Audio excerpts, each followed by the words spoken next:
আমরা লাইভে যাচ্ছি ভাইয়া।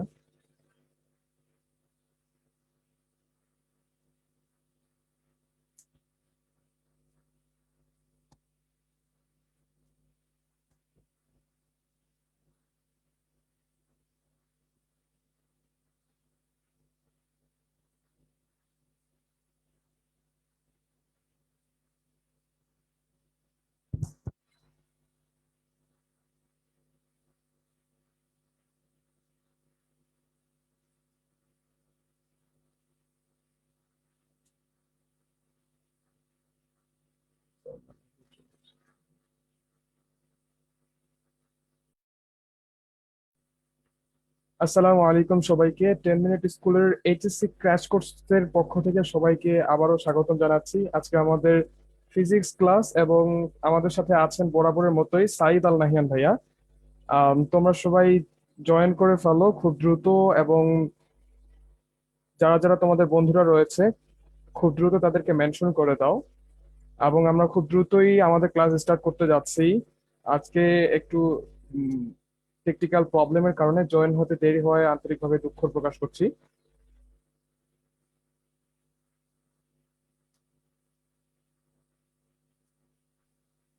হ্যালো সবাইকে, আসসালামু আলাইকুম। আমি হচ্ছে গিয়ে জুবাইরের জন্য আর অপেক্ষা না করে নিজেই ফ্লো নিয়ে চলে আসলাম। I hope Zubair you don't mind. ওকে।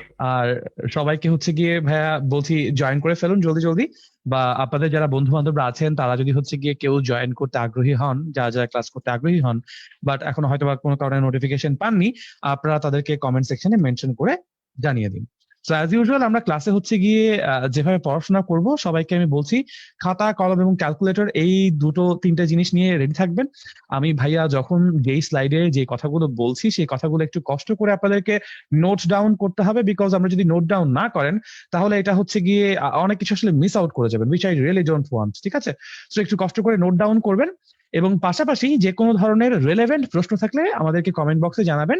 তাহলে সেক্ষেত্রে আমরা রেলেভেন্ট কমেন্ট গুলোকেই আমরা আসলে পিক করবো, তাছাড়া আমরা কোনো কমেন্টের আমরা আজকে রিপ্লাই দিব না, বিকজ আমরা ক্লাসের মাঝখানে কোনো রকম ইন্টারাপশন চাই না। সো একটা রিকোয়েস্ট ভাইয়া, মন দিয়ে ক্লাস করেন এবং যে কোনো রকমের সমস্যা হলে আমাদেরকে জানাবেন, ঠিক আছে? তো আমরা এখনই ক্লাস শুরু করে দিচ্ছি আজকে। গত ক্লাসে আমরা ভেক্টর চ্যাপ্টারটা পড়ছিলাম, আজকেও আমরা ভেক্টর চ্যাপ্টারটাই আসলে পড়বো। হ্যাঁ, কারণ গত ক্লাসে তো আসলে শেষ করতে পারিনি। গত ক্লাসে হচ্ছে গিয়ে যেখান থেকে শেষ করেছিলাম তারপর থেকে আমরা এখন বেসিক্যালি শুরু করছি আজকে, ঠিক আছে? তো গত ক্লাসে আমরা সামান্তরিক সূত্র বা প্যারালেলোগ্রাম ল যেটা, সেটা নিয়ে কথাবার্তা বলছিলাম, তাই না? আপনাদের হয়তো মনে আছে প্যারালেলোগ্রাম ল নিয়ে আমরা কথা বলেছিলাম। সো সেই প্যারালেলোগ্রাম লটাকে যদি আমি আরো একবার আপনাদের জন্য হচ্ছে গিয়ে স্ক্রিনে দেখিয়ে দেই, ঠিক আছে, কিভাবে আসছিল কেন আসছিল।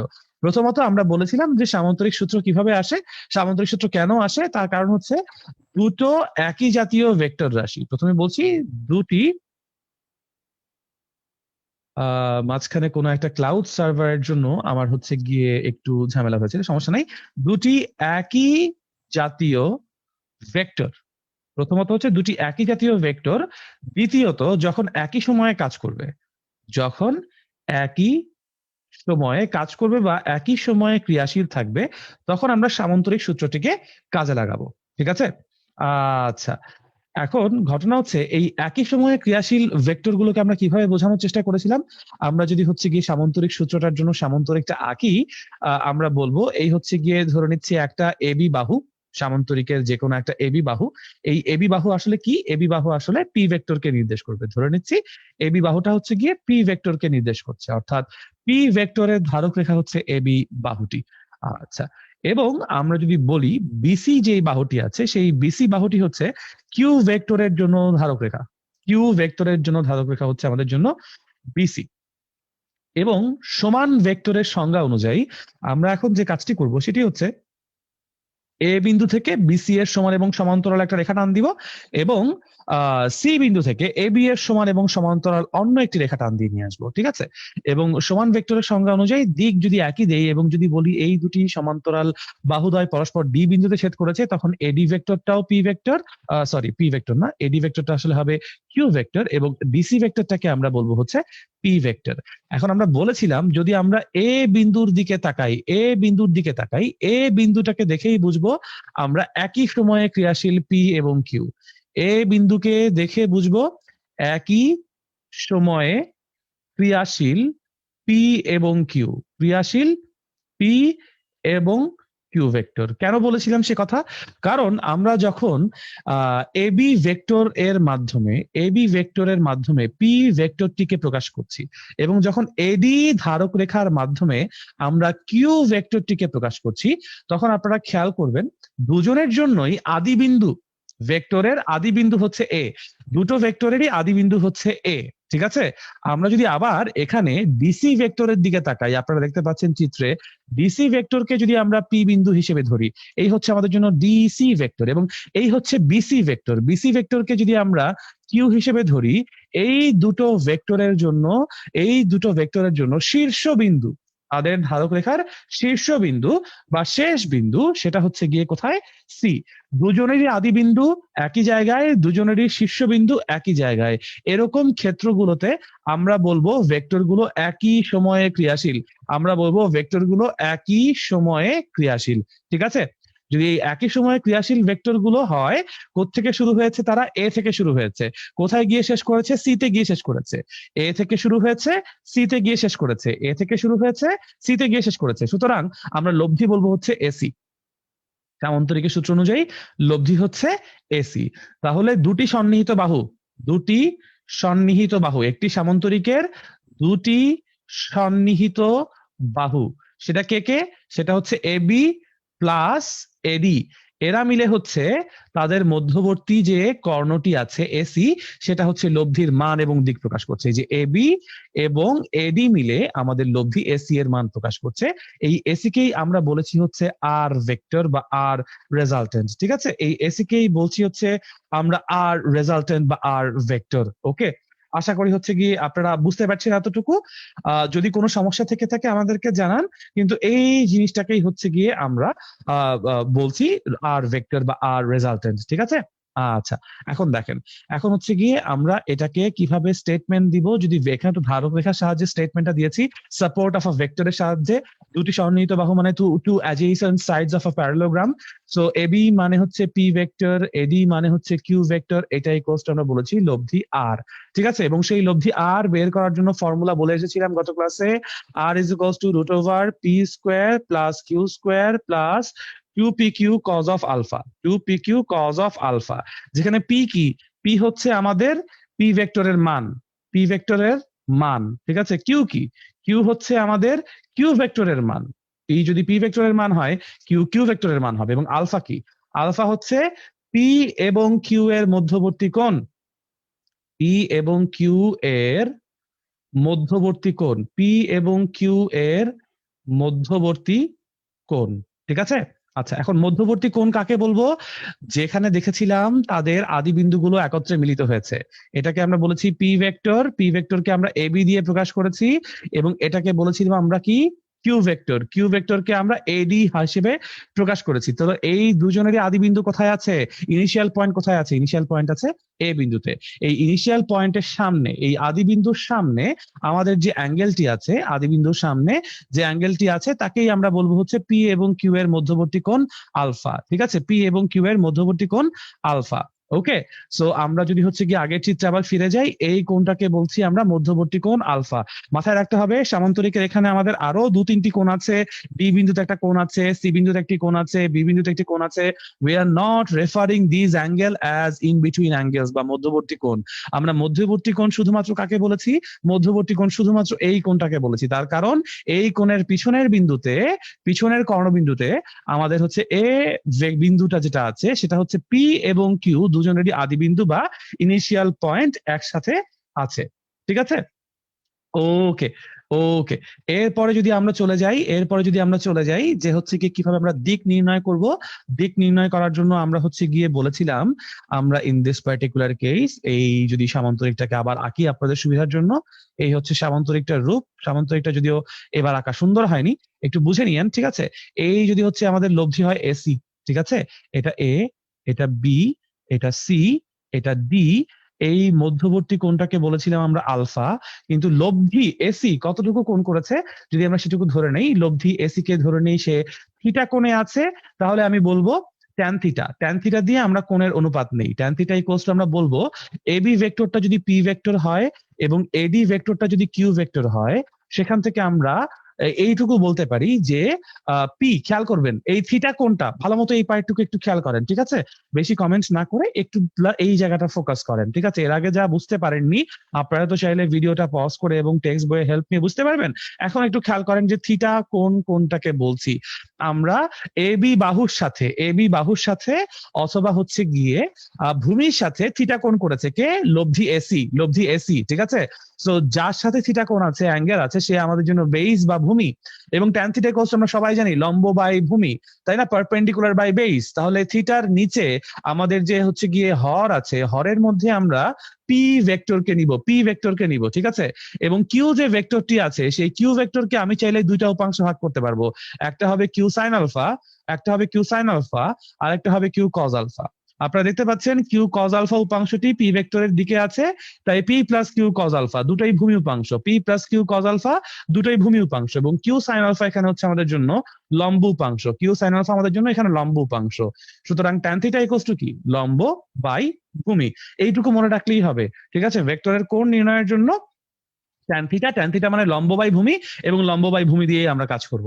অনেকের মনে হয়তো এই প্রশ্নটা আসে যে ভাই আমরা কেন ট্যান থিটা দিয়ে কোণের মান নির্ণয় করি, কেন সাইন থিটা না, কেন কস থিটা না? আপনারা হয়তো দেখেছেন আমরা যখন ম্যাথমেটিক্সে ঢাল নির্ণয় করেছি, স্লোপ নির্ণয় করেছি, তখনও বলেছি এক্স অক্ষের ধনাত্মক দিকের সাথে যে কোণ উৎপন্ন করে কোন একটি সরল রেখা বা কোন একটি বিন্দুতে অঙ্কিত স্পর্শক এক্স অক্ষের ধনাত্মক দিকের সাথে যে কোণ উৎপন্ন করে তার ট্যানজেন্টের মানকে ঢাল বলে। তার কারণ হচ্ছে আমরা যদি হচ্ছে সাইন থিটার রেঞ্জ নিয়ে চিন্তা করি, আপনারা মনে আছে কিনা জানি না, সাইন থিটা হচ্ছে -1 থেকে 1 এর মধ্যে সীমাবদ্ধ, এর বেশি বা কম তার মান হতে পারবে না। কস থিটার মানটাও কিন্তু আমাদের হচ্ছে গিয়ে -1 থেকে 1 এর মধ্যে সীমাবদ্ধ, এর বাইরে কিন্তু মান হতে পারে না। কিন্তু ট্যান থিটা এমন একটা হচ্ছে গিয়ে সার্কুলার ফাংশন বা বৃত্তীয় ফাংশন, বাংলায় বলে এটাকে বৃত্তীয় ফাংশন বলে, ইংরেজিতে বলে এটাকে সার্কুলার ফাংশন বলে, তাই না? আচ্ছা, বা ট্রাইকোনোমেট্রিক ফাংশনও বলতে পারি, ত্রিকোণমিতিক ফাংশনও বলতে পারি। সেই ত্রিকোণমিতিক ফাংশনের জন্য আমরা জানি ট্যান থিটার ক্ষেত্রে -ইনফিনিটি থেকে শুরু হয় এবং +ইনফিনিটি গিয়ে শেষ হয় তার রেঞ্জ, তাই না? -ইনফিনিটি থেকে +ইনফিনিটি পর্যন্ত সবাই কিন্তু ট্যান থিটার মধ্যে চলে আসে। এন্ড দ্যাট ইজ ওয়াই যখন আমরা কোণের মান হিসাব করি তখন শুধুমাত্র ট্যান থিটা দিয়েই রিলায়েবলি কাজটা করা যায়, ঠিক আছে? তো দিস ইজ বাই আমরা ট্যান থিটা দিয়ে সাধারণত মান বের করেছি। এবং ট্যান থিটা কিভাবে এসেছে আমি আবারও বলছি যে এই যদি এসি লব্ধি হয়, এসি লব্ধিটাকে বলেছি ভূমির সাথে থিটা কোণ উৎপন্ন করেছে, ভূমিকে এখানে এবি এর সাথে বা পি ভেক্টরের সাথে থিটা কোণ উৎপন্ন হয়েছে। সুতরাং ট্যান থিটা ইকুয়ালস টু হচ্ছে লম্ব বাই ভূমি, কিউ ভেক্টরকে উপাংশ ভাগ করলে কিউ সাইন আলফা এবং কিউ কজ আলফা। কারণ ট্যান থিটা শুধুমাত্র লম্বকে ইনপুট নিবে, ভূমিকে ইনপুট নিবে, শুধু পারপেন্ডিকুলার এবং বেসকে ইনপুট নিবে, আর কাউকে সে ইনপুট নিবে না। That is by tan theta is equals to হচ্ছে লম্ব বাই ভূমি। কিউ সাইন আলফা আপনারা দেখতে পাচ্ছেন এই চিত্রে, এই প্রসঙ্গ কাঠামোতে শুধুমাত্র লম্ব বরাবর আছে, so that is by Q sine alpha লম্বে আছে, পি হচ্ছে গিয়ে এক্স অক্ষের ডান দিকে এবং কিউ কজ আলফাও এক্স অক্ষের ডান দিকে অর্থাৎ ভূমি বরাবর আছে, দ্যাট ইজ বাই লম্ব বাই ভূমি, ভূমিতে p plus Q cos alpha. As simple as এই মানে as simple as it is, ঠিক আছে? হ্যাঁ, ট্যান 90 ডিগ্রি বিচ্ছিন্ন, একজন ভাইয়া প্রশ্ন করেছেন ট্যান 90 ডিগ্রি বিচ্ছিন্ন, কিন্তু ভাইয়া এই ব্যাপারটা বুঝতে হবে, ট্যানের মধ্যে আমি কিন্তু যে কোনো ভ্যালুকে জায়গা দিতে পারছি, ঠিক আছে? যে কোনো ভ্যালুকে আমি জায়গা দিতে পারছি। ট্যান 90 ডিগ্রি কেন বিচ্ছিন্ন সেটা আপনি জানেন, 1/0 কে আমরা অসংজ্ঞায়িত বলি, আনডিফাইন্ড বলি, 1/0 কোনো ডেফিনিশন নাই, দ্যাট ইজ বাই সে আনডিফাইন্ড, ঠিক আছে? সেটা আরেকটা ডিফারেন্ট অ্যাপ্রোচ, আমরা একটু পরে যখন নদী নৌকার অঙ্ক করবো তখন ট্যান 90 ডিগ্রি নিয়ে ইনশাল্লাহ আমরা কথাবার্তা বলবো, ঠিক আছে? আচ্ছা, উপাংশ হচ্ছে গিয়ে ভাইয়া রিজলভ পার্ট, উপাংশ হচ্ছে রিজলভ পার্ট, একটু পরে আমরা এই উপাংশ জিনিসটা বুঝাবো, ঠিক আছে? এনিওয়েজ, সো সামান্তরিক সূত্রের জন্য আমরা আবারও আপনাদেরকে বলে দিচ্ছি যে এই সূত্রগুলো আমাদের জন্য ক্যালকুলেশনে লাগবে। আর ইজ ইকুয়ালস টু হচ্ছে p square plus Q square plus 2pq cos alpha, ঠিক আছে ভাইয়া? কেউ কজ আলফা চিনতে ভুল করবেন না। কজ আলফা কিভাবে চিনবো আমি বলে দিয়েছি, যেই দুটো ভেক্টরের লব্ধি আপনাকে বের করতে বলবে, তাদের আদি বিন্দুগুলো যেখানে মিলিত হবে, যেই ভেক্টর দুটোর লব্ধি বের করতে বলবে তাদের আদি বিন্দুগুলো যেখানে মিলিত হবে, তার সামনে যেই কৌণিক বিচ্যুতি বা কোণটা আছে সেটাই হচ্ছে আলফা, অন্য কাউকে এই সূত্রে আলফা বলা যাবে না। এবং এখান থেকে থিটা যদি বের করতে চাই, থিটা বের করার জন্য আমার লব্ধিকে দেখাতে হবে। ধরে নিচ্ছি এই বিন্দুগামী লব্ধি হচ্ছে এইটা, এই লাল এটাই হচ্ছে আমাদের লব্ধি বা রেজাল্টেন্ট। সেই লব্ধি বা রেজাল্টেন্ট যদি থিটা কোণ করে, থিটা ইকুয়ালস টু আমরা বলেছি থিটা ইকুয়ালস টু, আমরা ট্যান থিটা ইকুয়ালস টু বলি, theta equals to tan inverse বলা যাবে, বা ট্যান থিটা ইকুয়ালস টু লম্ব বাই ভূমি, পি যেহেতু ভূমিতে আছে, কিউ কে আমরা দুটো অংশে ভাগ করব, একটা হবে কিউ কজ আলফা, একটা হবে q sine alpha, as simple as that. একটা সিম্পল কথা অনেকবার ধরে বলছি, আশা করি আপনারা এতটুকু বুঝতে পারছেন, ঠিক আছে? লব্ধি মিনিং হচ্ছে রেজাল্টেন্ট, দুটো ভেক্টরের উপাংশ, দুটো ভেক্টরের মিলিত ফলাফল যেটা, সেটা হচ্ছে লব্ধি। ভাইয়া আমি আপনাদেরকে বলেছিলাম আমার ক্লাসটিতে আসার আগে বা যে কোনো ক্লাসে আসার আগে একটু বই পড়ে আসতে, আপনাদের জন্য সুবিধা হবে। প্লিজ নেক্সট ক্লাস থেকে অবশ্যই বই পড়ে আসবেন, অবশ্যই বই পড়ে আসবেন, অবশ্যই একটু বই পড়ে আসবেন প্লিজ। এবং আমাদের ক্লাসের পরেও বই পড়বেন, ক্লাসের পরেও বই পড়বেন, বইয়ের অঙ্কগুলো প্র্যাকটিস করবেন, বইয়ের থিওরিগুলো প্র্যাকটিস করবেন। তাছাড়া কিন্তু ভাইয়া পড়াটা একটু হচ্ছে গিয়ে অসম্পূর্ণ রয়ে যাবে, ঠিক আছে? আচ্ছা, এখন ঘটনা হচ্ছে যে কিউ এর সাথে থিটা নেওয়া যায় কিনা। জি ভাইয়া, কিউ এর সাথে আপনি থিটা নিতে পারবেন, কোনো সমস্যা নাই, সেটাও আমি দেখিয়ে দেই। আচ্ছা, ভেক্টর বিয়োজনে চলে গিয়েছিলাম, ঠিক আছে। কিউ এর সাথে যদি আমরা কোণ নেই তাহলে কিরকম হবে, এটা একটা চমৎকার প্রশ্ন করেছেন। কিউ এর সাথে যদি কোণ নেই, চমৎকার। এই দেখেন, ধরলাম এই ভেক্টরটা আমাদের জন্য পি ভেক্টর, ঠিক আছে, ধরলাম এই ভেক্টরটা আমাদের জন্য কিউ ভেক্টর, ওকে। এবং এদের মধ্যবর্তী যে রেজাল্টেন্ট বা লব্ধি হবে, এদের মধ্যবর্তী বা রেজাল্টেন্ট যেটা হবে, সেই রেজাল্টেন্টটা হচ্ছে এইটা আর, ওকে। আমরা এবার বললাম এই আর ভেক্টরটা ধরেন বিটা কোণ করেছে, বললাম আর ভেক্টরটা কিউ ভেক্টরের সাথে বিটা কোণ করেছে, তখন আমাদের সূত্র বলতে হবে, তখন আমরা ট্যান থিটা নিয়ে আর বলবো না, তখন আমরা ট্যান বিটা নিয়ে বলবো, ঠিক আছে।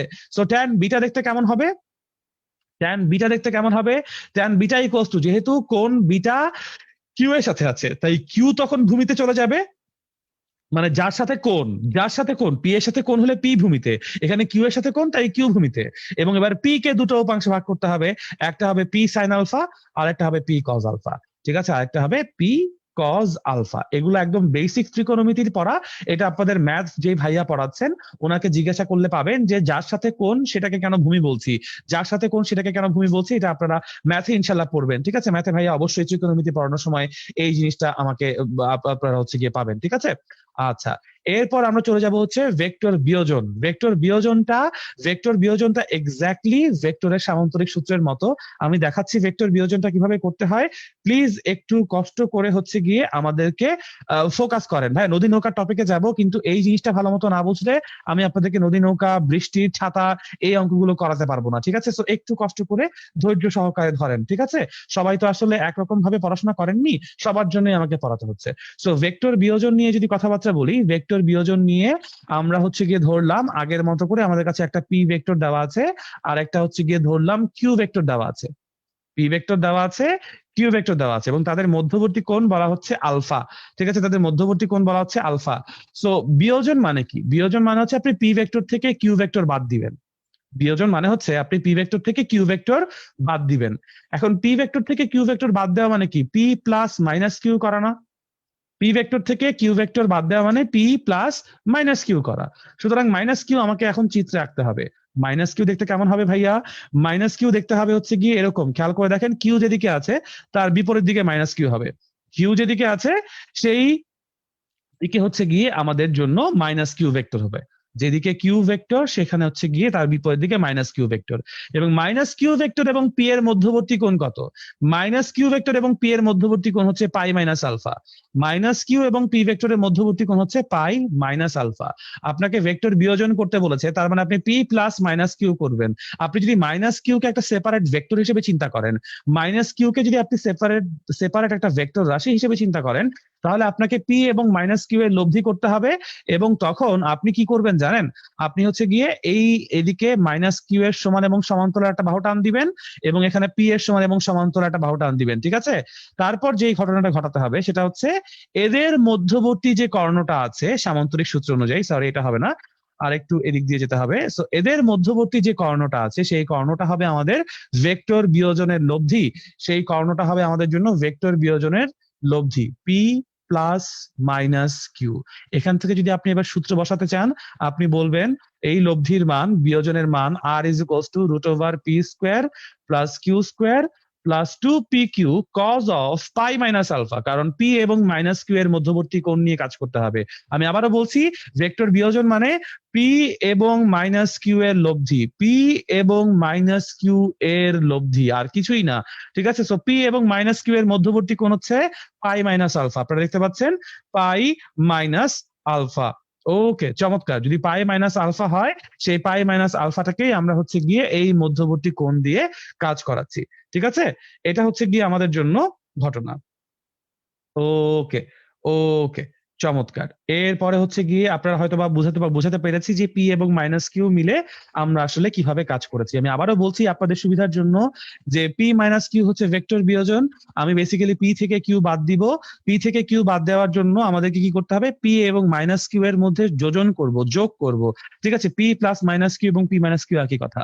সো কিউ ভেক্টর যেটি আছে সেই কিউ ভেক্টরের বিপরীত একটা ভেক্টর নিয়ে এসেছি, এবং সেই কিউ ভেক্টরের বিপরীত যে ভেক্টরটি আছে সেই বিপরীত ভেক্টরটি আমাদের পি ভেক্টরের সাথে দেখতে পাচ্ছি পাই মাইনাস আলফা কোণ উৎপন্ন করেছে। সুতরাং দুটি ভেক্টর, একটা হচ্ছে পি, একটা হচ্ছে মাইনাস কিউ, তাদের লব্ধি নিয়ে কাজ করব। তাদের লব্ধি তাহলে কিভাবে আসবে? সূত্র R is equals to P square plus Q square plus 2pq cos pi minus alpha. এটা হচ্ছে ভেক্টর বিয়োজনের জন্য তার মান। এবং দিক যদি চিন্তা করি, আমরা ধরে নিচ্ছি এই কোণটাকে বলবো আমি থিটা, ধরে নিচ্ছি এই কোণটাকে আমি বলবো থিটা, তাহলে আমরা এখান থেকে বলতে পারবো tan theta is equals to হচ্ছে, ট্যান থিটা ইকুয়ালস টু হচ্ছে, দেখেন পি এর সাথে যেহেতু কোণ আছে, পি বরাবরই ওখানে থাকবে, এবং এটা হয়ে যাবে Q sine pi minus alpha, কারণ মধ্যবর্তী কোণ হচ্ছে pi minus alpha, divide by P plus Q cos pi minus alpha. P cos pi minus alpha, Q cos pi minus alpha. ঠিক আছে ভাইয়া, -2pq cos আলফা। এবং আপনারা যদি এতটুকু মাথা ভাইয়া খাটাতে না চান তাহলে খুবই দুঃখকর আসলে, বুঝছেন? খুবই দুঃখকর। কারণ কি, আমি যদি বলি cos পাই মাইনাস আলফা, ত্রিকোণমিতি তো পড়ে এসেছেন নিশ্চয়ই, তাই না? So cos pi minus alpha দেখতে কিরকম হওয়া উচিত ভাইয়া? cos pi minus alpha, cos যখন সাইনের ঘরে চলে যাবে তখন তো ভাইয়া বাই ডিফল্ট সেটা মাইনাস হবে। সেটা আমাকে কেন ভাইয়া এরকম ক্র্যাশ কোর্সে এসে এক্সট্রা করে বলতে হবে বলেন তো ভাইয়া? এতটুকু তো ভাইয়া নিজে বুঝতে হবে। ইনফ্যাক্ট আমাদের হচ্ছে ধর্মেও বলা আছে বুদ্ধিমানের জন্য ইশারাই যথেষ্ট, তাই না? সো এইটুকু যদি ইশারা ভাইয়া আপনারা না বোঝেন, আমাকে যদি এতটুকু বলতে হয়, তাহলে তো ভাই আমি জীবনেও ক্র্যাশ কোর্সের সিলেবাস শেষ করতে পারবো না। আপনাদেরকে তো একটু বুঝতে হবে কষ্ট করে, তাই না? এই ক্যালকুলেশন গুলো বাসায় করতে হবে। শুধুমাত্র যদি আপনারা এতটুকু এক্সপেক্ট করেন যে আমাদের ক্লাস থেকে সব একদম শিখে যাবেন, তা না। আপনাকে তো বাসায় বসে প্র্যাকটিস করতে হবে। আপনি জাস্ট ক্লাস করলেন, ক্লাস করলেন, ক্লাস করলেন, বাসায় প্র্যাকটিস করলেন না, বই খুললেন না, এইগুলো কিন্তু ভাইয়া খুবই খুবই দুঃখজনক। আপনাদের রেজাল্ট তখন ভালো হবে না। আপনাদের রেজাল্ট ভালো করার জন্য প্রচুর কষ্ট করতে হবে, প্রচুর বই পড়তে হবে। বইয়ে যা আছে, আমাদের ক্লাস করার পাশাপাশি বইয়ের আগে এবং বইয়ের পরে তারপর আমাদেরকে পড়াশোনা করতে হবে, তাই না? সো এই ক্যালকুলেশন গুলো যদি আমাকে এখন আপনাদেরকে দেখাই দিতে হয় ভাইয়া, খুবই দুঃখজনক। আমি খুবই কষ্ট পাচ্ছি আসলে। এরকম কেন প্রশ্ন আমি ফেস করবো ভাইয়া? এই জিনিসটা কেন হচ্ছে গিয়ে আপনারা মানে আমাকে প্রশ্ন করছেন? খুবই দুঃখকর। যাই হোক, এটাই হচ্ছে ভেক্টর বিয়োজন। ভেক্টর বিয়োজন নিয়ে আমি আর কথাবার্তা বলছি না, ঠিক আছে? এবার লব্ধির সর্বোচ্চ মান নিয়ে কথা বলবো, ঠিক আছে? এবার আমরা লব্ধির মান নিয়ে কথাবার্তা বলবো, লব্ধির মান সমূহ নিয়ে কথাবার্তা বলবো। লব্ধির মান সমূহ, ঠিক আছে? এটা আসলে ভেক্টর বিয়োজনের অংশ না, লব্ধির মান সমূহ, ঠিক আছে? যদি হচ্ছে গিয়ে আমরা লব্ধির সর্বোচ্চ মান চাই, আর ইকুয়ালস টু আমরা একটু আগে দেখে গেছি মান কি, p square plus Q square plus 2pq cos of alpha. তো এখানে আলফার মান যদি হচ্ছে গিয়ে 0 ডিগ্রি হয়, আলফার মান যদি 0 ডিগ্রি হয়, তাহলে আপনারা এখানে লব্ধি সর্বোচ্চ মান পাবেন আর ম্যাক্স ইকুয়ালস টু হচ্ছে গিয়ে পি প্লাস কিউ। যদি আপনারা হচ্ছে গিয়ে আলফার মান 180 ডিগ্রি পান, আলফার মান 180 ডিগ্রি পান, তাহলে আপনারা লব্ধির সর্বনিম্ন মান পাবেন R minimum, which is P minus Q. কিভাবে আসে এতটুকু আপনাদের নিজেদের পারা উচিত।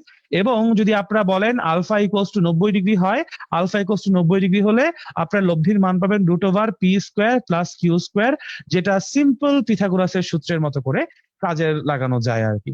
ঠিক আছে? ওকে, ওকে, ঠিক আছে। সো এইটুকু আশা করি হচ্ছে কি বুঝতে পারবেন। আমরা পরবর্তী টপিকে চলে যাব। এবার যাব ভেক্টর বিভাজন। একটু আগে আমাকে একজন প্রশ্ন করেছিলেন যে আমাদের আসলে ভেক্টর বিভাজন জিনিসটা কি বা উপাংশ জিনিসটা কি।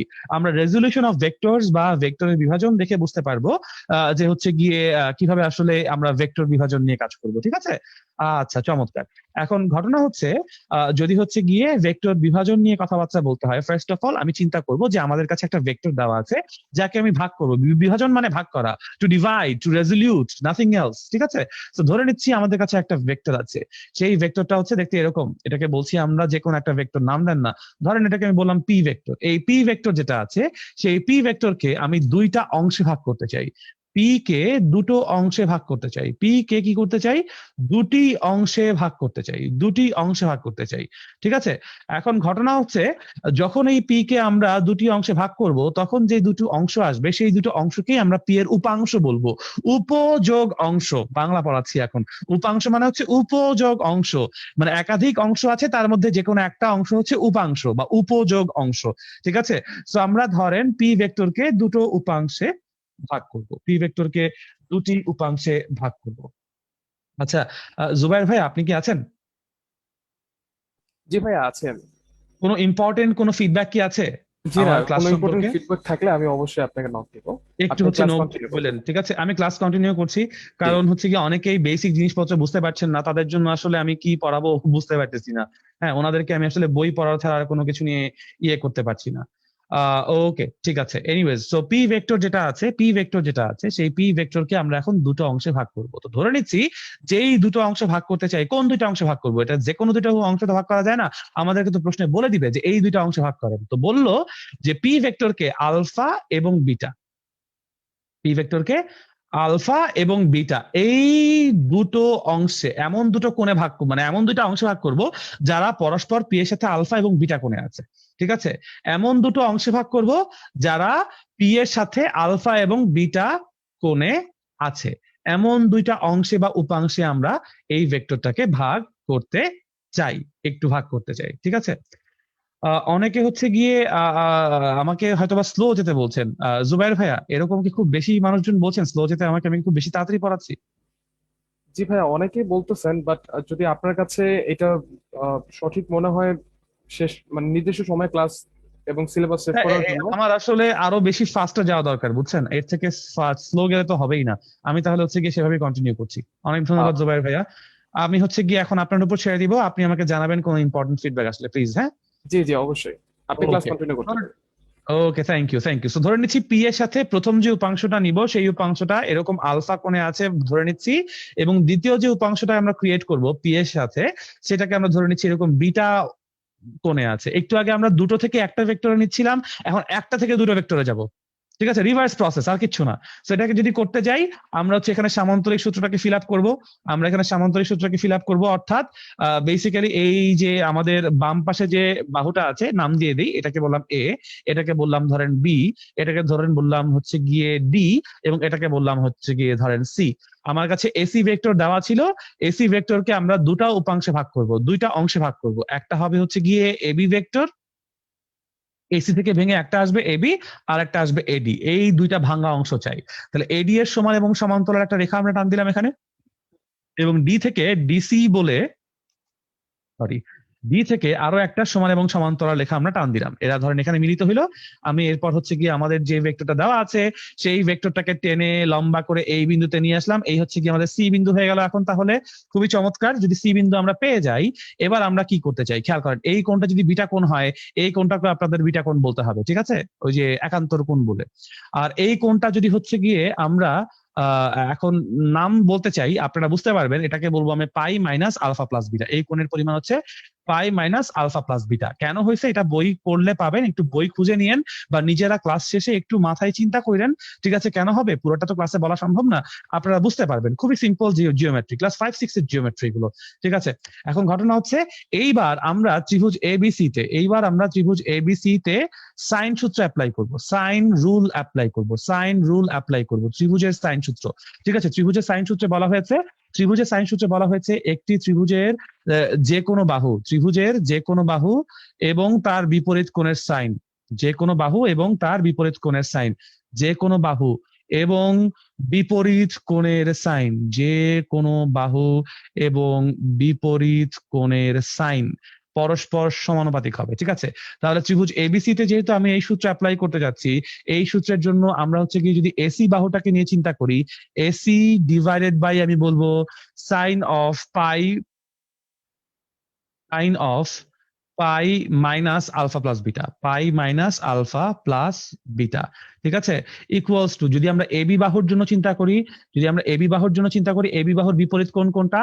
বিটা, তাহলে এবি বাহুর বিপরীত কোণ হচ্ছে সাইন বিটা, ঠিক আছে, ইকুয়ালস টু, যদি আমরা এখন এটা বিসি বাহুর জন্য চিন্তা করি, বিসি বাহুর বিপরীত কোণ কোনটা? বিসি বাহুর বিপরীত কোণ হচ্ছে গিয়ে এই যে আলফা, সুতরাং সাইন আলফা, ঠিক আছে, এটা কিন্তু বইয়েও আছে এই প্রমাণটা, আমি তাও আপনাদেরকে দেখিয়ে দিচ্ছি, যে কোনো উপাংশে বিভাজন করার জন্য সূত্রটা হচ্ছে এরকম।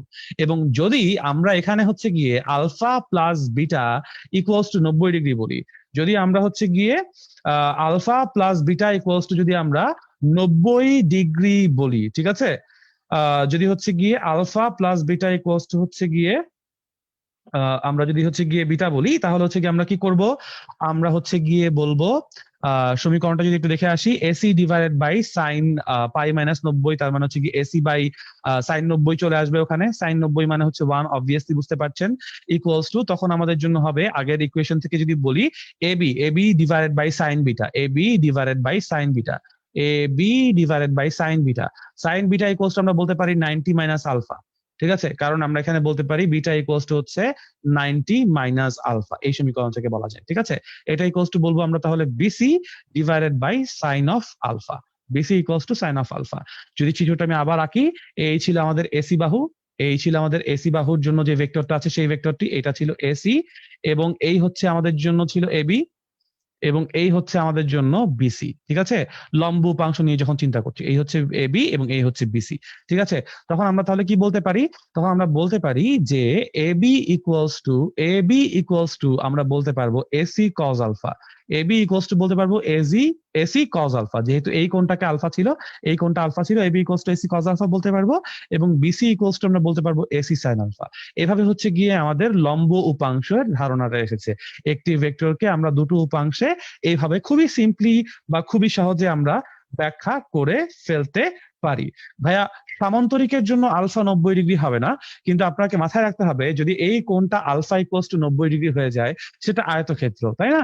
সকল সামান্তরিকই সকল আয়তক্ষেত্রকেই আমি হচ্ছে গিয়ে সামান্তরিক হিসেবে বলতে পারি, এমন সামান্তরিক যেই সামান্তরিকের দুটো বাহুর কোণ হচ্ছে গিয়ে 90 ডিগ্রি, ঠিক আছে, আয়তক্ষেত্রের সংজ্ঞা, আয়তক্ষেত্র কি এক ধরনের সামান্তরিকই? তো আয়তক্ষেত্র এক ধরনের সামান্তরিক যার সন্নিহিত বাহুদ্বয়ের মধ্যবর্তী কোণ হচ্ছে 90 ডিগ্রি, এটা কিন্তু ক্লাস 9-10-এ ছিল, এই বেসিকটা, সিম্পল বেসিকটা ক্লাস 9-10-এ ছিল, ঠিক আছে, সো এটা হচ্ছে ভেক্টর বিভাজন। ভেক্টর বিভাজন কি করলাম আমরা তাহলে? আমি যদি আরো একবার এই জায়গাটা বলি, এই জায়গাটা যদি আমরা আরো একবার বলি, একদম সামারাইজ করছি, আমার কাছে একটা পি ভেক্টর দেওয়া আছে, খুব ভালো মতো সাধারণভাবে বোঝার চেষ্টা করেন, একটা পি ভেক্টর দেওয়া আছে, সেই পি ভেক্টরকে আমি দুইটা উপাংশ ভাগ করব, একটা উপাংশ হবে আলফা, একটা উপাংশ হবে হচ্ছে গিয়ে আমাদের জন্য বিটা, একটা উপাংশ আমাদের জন্য হবে বিটা, ঠিক আছে, সো এই পি ভেক্টরের জন্য ধরেন এই ভেক্টরটাকে যে উপাংশে ভাগ করব এবং এই ভেক্টরটাকে যে উপাংশে ভাগ করব, তাদের নামও আমার কাছে দেওয়া আছে, এটা যদি এসি হয় মূল ভেক্টর যাকে ভাগ করতে হবে, এসি কে আমি এবি এবং এডি এই দুটো উপাংশে ভাগ করব, যখন করছি ত্রিভুজের সাইন সূত্র অ্যাপ্লাই করেছি, অ্যাপ্লাই করে ফর্মুলা পেয়েছি AC divided by sine of pi minus alpha plus beta. আমি জাস্ট ফর্মুলাগুলো এখন একবার বলছি, ফর্মুলাগুলো একবার আপনারা প্লিজ বই থেকে অবশ্যই পড়ে নেবেন। এবং এবি এর জন্য বলেছিলাম আমরা হচ্ছে সাইন বিটা, এবং এসি বিসি বা এডি যেটাই বলি না কেন, বিসি এবং এডি তো সমান, কারণ সামান্তরিক সমান এবং সমান্তরাল বাহু, ডিভাইডেড বাই আমরা বলেছিলাম সাইন অফ আলফা। আর যখন বলেছি alpha plus beta equals to 90 degree, alpha plus beta equals to 90 degree, তখন এগুলোকে বলা হয়েছে লম্বাংশ বা লম্ব উপাংশ, তখন এগুলোকে বলা হয়েছে লম্বাংশ বা লম্ব উপাংশ, ঠিক আছে। আচ্ছা, সেখান থেকে আমরা তাহলে বলতে পারবো এসি ইজ এসি না, আমরা একবার এখান থেকে এবি এর মান বলবো, এবি ইকুয়ালস টু আমরা বলবো হচ্ছে AC sign beta, sine beta না, এসি কস বিটা বলবো, কস আলফা বলবো, আলফা হিসেবে যদি রিপ্লেস করতে যাই, এবং আমরা বিসি বা এডি কে, এডি এবং বিসি একই কথা, এবি এবং এডি এবং বিসি একই কথা, which is AC sine alpha, ঠিক আছে। এটা একটু কষ্ট করে প্লিজ অবশ্যই বই থেকে পড়বেন, আরো ক্লিয়ার হয়ে যাবে, বই থেকে পড়বেন আরো ক্লিয়ার হয়ে যাবে। প্লিজ আমি হচ্ছে গিয়ে সামনের ইয়েতে চলে যাই, ঠিক আছে। আমরা এবার লম্বাংশ উপপাদ্য পড়বো। লম্বাংশ উপপাদ্য এই ব্যাপারটা খুবই ইম্পর্টেন্ট, লম্বাংশ উপপাদ্য, ঠিক আছে। লম্বাংশ উপপাদ্য আমাদেরকে কেন পড়তে হবে? যদি একই সময়ে একাধিক ভেক্টর, একই সময়ে দুই এর অধিক ভেক্টরের লব্ধি, একই সময়ে দুই এর অধিক ভেক্টরের লব্ধি বের করতে হয়, একই সময়ে 2 এর অধিক ভেক্টরের লব্ধি করতে হয়, তাহলে আমরা লম্বাংশ উপপাদ্য ব্যবহার করব। লম্বাংশ উপপাদ্য ব্যাপারটা কিরকম সেটা একটু প্লিজ বোঝেন, একটু প্লিজ খেয়াল করেন। আমরা হচ্ছে গিয়ে বলছি যে এই হচ্ছে গিয়ে ধরেন ও বিন্দু থেকে প্লিজ এই উপপাদ্যটা খুবই ইম্পর্টেন্ট, খুবই ইম্পর্টেন্ট। এটা আমাদের হায়ার ম্যাথের বলবিদ্যাতেও আছে, স্থিতিবিদ্যাতেও আছে। সো একটু প্লিজ ফোকাস করেন। ও বিন্দু থেকে ধরে নিচ্ছি একটা ভেক্টর F1 বা এফ ভেক্টর উৎপন্ন হয়েছে, ঠিক আছে। ও বিন্দু থেকে ধরেন দ্বিতীয় আরেকটা বল বা ভেক্টর F1 আছে। ও বিন্দু থেকে তৃতীয় আরো একটা ভেক্টর ধরেন F2 আছে, এবং চতুর্থত ও বিন্দু থেকে আরো একটা ভেক্টর F4 আছে। F1, F2, F3, F4 চারটা ভেক্টরই আমাদের একই সময়ে ক্রিয়াশীল, তার কারণ তারা একই বিন্দু থেকে উৎপন্ন হচ্ছে, ঠিক আছে, একই বিন্দু থেকে উৎপন্ন হচ্ছে। ওকে, এখন বলা হচ্ছে যে এদের মধ্যবর্তী যে কোণ সেই অ্যাঙ্গেল গুলাও ধরেন আমরা জানি, অ্যাঙ্গেল গুলাও আমরা ধরেন আমাদের কাছে বলে দিয়েছে। ধরে নিচ্ছি F1 ভেক্টরটি θ1 কোণে আছে, ধরে নিচ্ছি F2 ভেক্টরটি θ2 কোণে আছে, ধরে নিচ্ছি F3 বা F4 ভেক্টরটি, F4 কেন, এটাকে তো আমি F3 বলে ফেলতে পারি, F3 ভেক্টরটি θ3 কোণে আছে। সবাই ভূমির সাথে ও এফ ভেক্টরের সাথে আমরা হচ্ছে গিয়ে তিনটা কোণের কথা চিন্তা করছি। ভাইয়া এটা হচ্ছে গিয়ে ভেক্টর আছে, ভেক্টর থেকে একটু কষ্ট করে দেখে নিয়েন, ঠিক আছে। আচ্ছা, ভেক্টরই পড়াচ্ছি আমরা। ওকে, এখন আমরা বলেছি যে F1, F2, F3 দেওয়া আছে, আমরা এদের লব্ধি বের করতে চাই। লব্ধি যদি আমরা এখান থেকে বের করতে চাই, আমরা কি করব, আমরা প্রথমে ধরে নিব এদের একটা লব্ধি আসলে আছে, যেই লব্ধিটা ধরেন ও আর। আমি প্রথমে বের করছি বা ধরে নিচ্ছি, বের করছি না, আমি প্রথমে ধরে নিচ্ছি যে এখানে একটা লব্ধি আছে, সেই লব্ধিটা হচ্ছে কোন দিকে, ও আর বরাবর কাজ করছে, ঠিক আছে। এবং আমরা আরো ধরে নিচ্ছি এই ও আর যে ভেক্টরটা ধরে নিয়েছি লব্ধি, সে ভূমির সাথে থিটা কোণ উৎপন্ন করছে। তো আমাকে যেহেতু বলছে লব্ধি নির্ণয় করো, লব্ধি নির্ণয় করা মানে কি, আমাদের দুটো অজানা রাশি বের করা।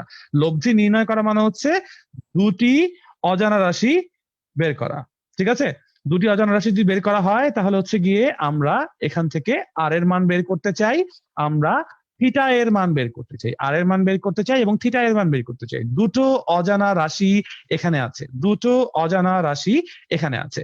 সো এই যে আর ভেক্টর যেটি আছে, সেই আর ভেক্টরটি, আমি আস্তে আস্তে কথা বলবো, ঠিক আছে, আমি আস্তে আস্তে কথা বলছি, কোনো সমস্যা নেই।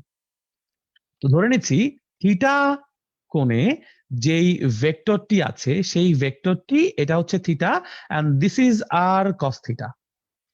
থিটা কোণে এক্স অক্ষ বরাবর একটা উপাংশ আছে, সেটা ধরে নিচ্ছি আর কস থিটা, এবং অন্য একটা উপাংশ ধরে নিচ্ছি আমরা আর সাইন থিটা, ঠিক আছে। এটা ধরে নিচ্ছি, কেন ধরে নিচ্ছি এই জিনিসটা আমরা, ঠিক আছে, আমরা কেন এই জিনিসটা ধরে নিচ্ছি, এবার হচ্ছে গিয়ে আমরা যদি চিন্তা করি,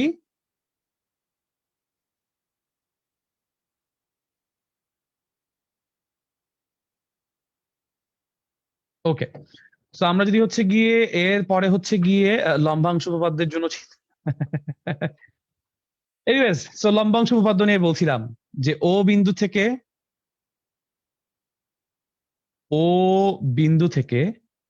F1, ও বিন্দু থেকে F2, ও বিন্দু থেকে F, আচ্ছা F1 তো না, F দিয়ে শুরু করেছিলাম, F1, F2 এবং F3, ঠিক আছে। আচ্ছা, এই চারটা ভেক্টর আছে যাদেরকে আমরা বলেছি θ1 ভেক্টর, যাদেরকে আমরা বলেছি θ2 কোণে আছে, এবং আমরা আরো বলেছি θ3 কোণে আছে। এদের যে একটা লব্ধি আছে, সেই লব্ধিকে আমরা ধারণা করে নিয়েছি, সেই লব্ধিকে আমরা ধারণা করে নিয়েছি ও আর পর্যন্ত আছে, ও আর পর্যন্ত আছে, এবং ও আর থিটা কোণে আছে। ও আর কে আমরা হচ্ছে গিয়ে একটা আর কস থিটা উপাংশে নিয়েছি, আর একটা আর সাইন থিটা উপাংশে নিয়েছি, ধরে নিয়েছি, এই পুরোটা ধরে নিয়েছি। এখন আর কস থিটা কি, আর কস থিটাকে আমি বলবো লব্ধির ভূমি উপাংশ, আর কস থিটাকে আমি বলবো লব্ধির ভূমি উপাংশ, ঠিক আছে, লব্ধির ভূমি উপাংশ। এবং আর সাইন থিটাকে কি বলছি, আর সাইন থিটাকে বলছি হচ্ছে আমরা লব্ধির লম্ব উপাংশ, লব্ধির লম্ব উপাংশ। এখন লব্ধির ভূমি উপাংশ এবং লব্ধির লম্ব উপাংশ বের করার জন্য আমরা তাহলে হচ্ছে গিয়ে কি করব, তাহলে আমরা হচ্ছে গিয়ে এই সবাইকে উপাংশে ভাগ করব, সবাইকে উপাংশে ভাগ করব। সবাইকে যদি উপাংশে ভাগ করে ফেলি তাহলে এই উপাংশটাকে কতটুকু হবে? এটা হবে f1 cos theta, theta 1 basically, এটা হবে f2 cos থিটা 2 এবং এটা হবে f3 cos থিটা 3। ওকে, এখন দেখেন আর cos থিটা যেহেতু লব্ধির ভূমি উপাংশ, সো আর cos থিটা ইকুয়ালস আমি বলবো f plus f1 cos theta 1 plus f2 cos theta 2 plus f3 cos theta 3। এই পুরো প্রসঙ্গ কাঠামোতে যতগুলো ভূমি উপাংশ আছে ততগুলো হচ্ছে গিয়ে আমাদের ভূমি উপাংশের সমষ্টি। এবং আর সাইন থিটা কি? আর সাইন থিটা হলো আমাদের জন্য দুইটা উপাংশ, তিনটা উপাংশ থাকবে এখানে। একটা হবে f1 sin থিটা 1, একটা হবে f2 sin থিটা 2 এবং একটা হবে f3 sin থিটা 3। ঠিক আছে, কিভাবে আসছে আশা করি আপনারা বুঝতে পারছেন। আপনারা আরেকটু পড়াশোনা করলে বুঝতে পারবেন। ঠিক আছে, এবং যখন আমরা এগুলো রিলেটেড প্রবলেম সলভ করব তখন আরো মানে কি বলবো সিমলেসলি বুঝতে পারবেন ইনশাল্লাহ। ঠিক আছে, এই হচ্ছে আমাদের জন্য লম্ব উপাংশ। এবার আমরা চলে যাব হচ্ছে গাণিতিক সমস্যা এবং সমাধান। ঠিক আছে, জুবাইর ভাইয়া এই পর্যন্ত যতটুকু থিওরি পড়েছি,